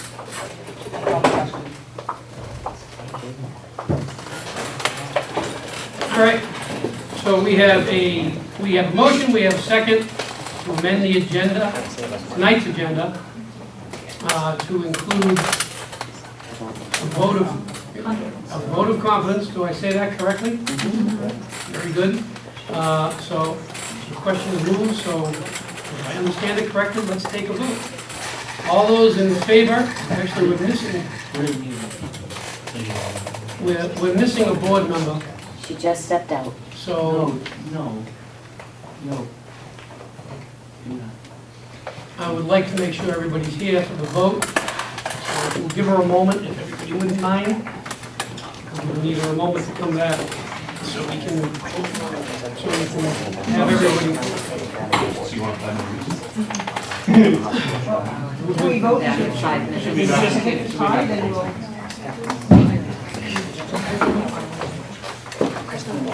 Can I just share something with John because about the evaluation, and actually the new people too? One of our new people is in the ladies' room. Oh, that's true. But go ahead and continue. It drives me crazy because I wanted to share this earlier because you Can didn't we hear. have discussion? I just want to make sure, because I have something to discuss. Well, let's you. I just wanted to share with the evaluation because no one has actually shared what it looks like. There's an electronic of questions where it goes through and then you can rate. But there's also for every single one of those, there is an opportunity to then do comments. And that's where it's so important for you to be able to make sure that you have your voice, your say in every single thing. And it's really nice because then what happens is the chair will put those all together, but then also look at all the comments that are made on each of those sections. And then that way, you can look and say, okay, is there a running theme in areas, because there's always areas that are strengths and areas to work on.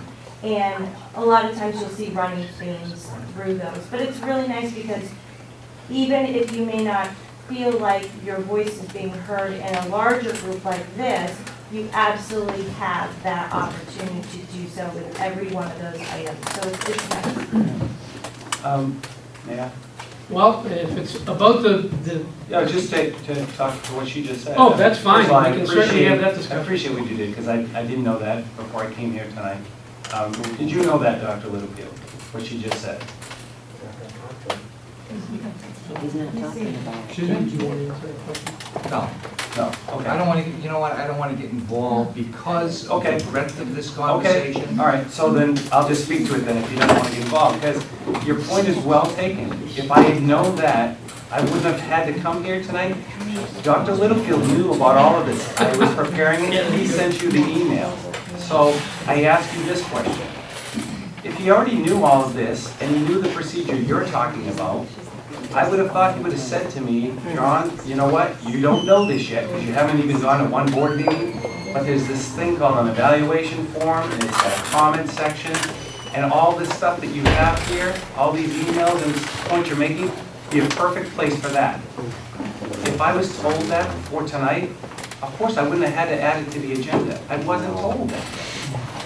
You saw everything that I was asking, you saw the detail, you saw everything.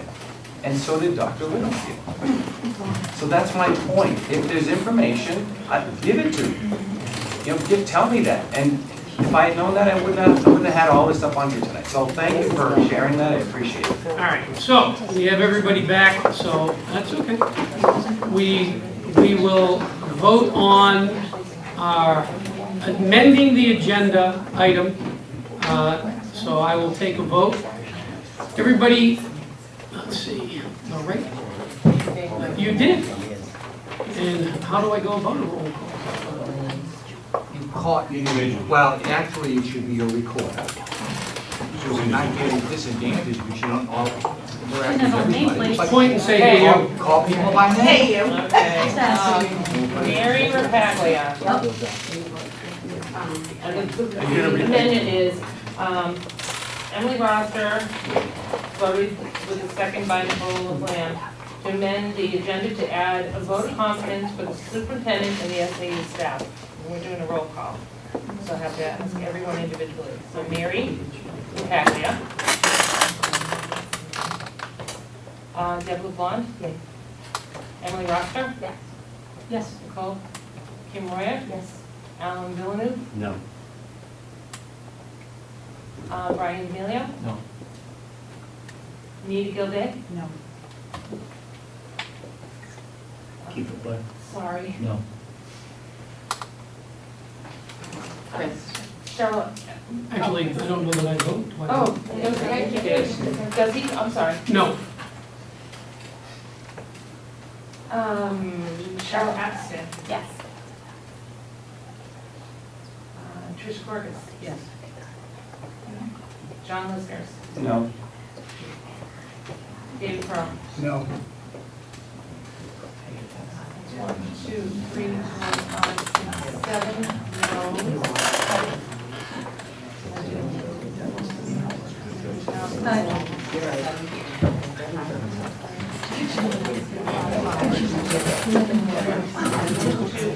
That's what I want to raise my hand and ask. 7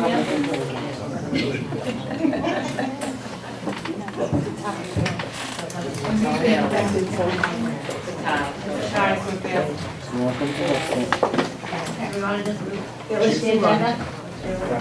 Let's go back to the agenda and keep moving, please. So, item J, school district employee matter. Right, that's also mine. I'm sorry, I'm used to saying Madam Chair. Not a big deal. Please take no- I've You could I've offended other people today, I apologize. You could just call me Chris. No, I said Madam Chair, I'm used to saying Madam Chair. That's not a Oh, it isn't. So with item J, I would respectfully request that we move into a non-public session under RSA 91A32, Section C, matters which if discussed in public would likely affect adversely the reputation of any person other than a member of the public body itself, unless such person requests an open meeting. This exemption shall extend to any application for assistance or tax abatement or waiver of a fee, fine, or other levy if based on inability to pay or poverty of the applicant. Mr. Chairman, if I may. Let's hear it. Does the SAU have any jurisdiction over this person? Yes. Okay.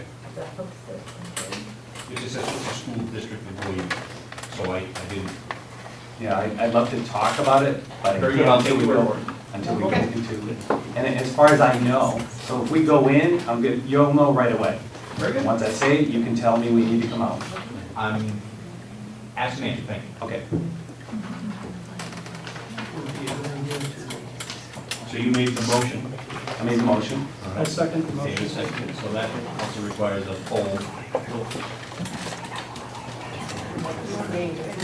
Mary Rapaglia? Going to non-public? Deb LaFlamme? No. Emily Roster? No. No. Nicole? Kim Royer? No. Alan Villeneuve? Yes. Brian D'Amelio? Yes. Nita Gilday? Yes. Keith LeClaire? Yes. Chris Trickett? Yes. Charlotte Axton? No. Tricia Corgus? No. John Liskers? Yes. And David Pearl? Yes. Yes. 8 yes,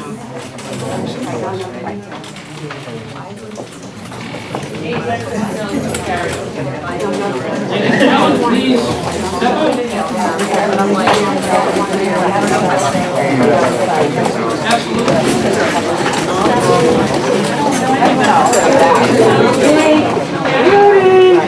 I need my camera.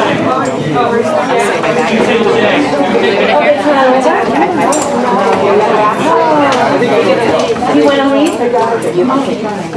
Oh, okay. I thought they were leaving.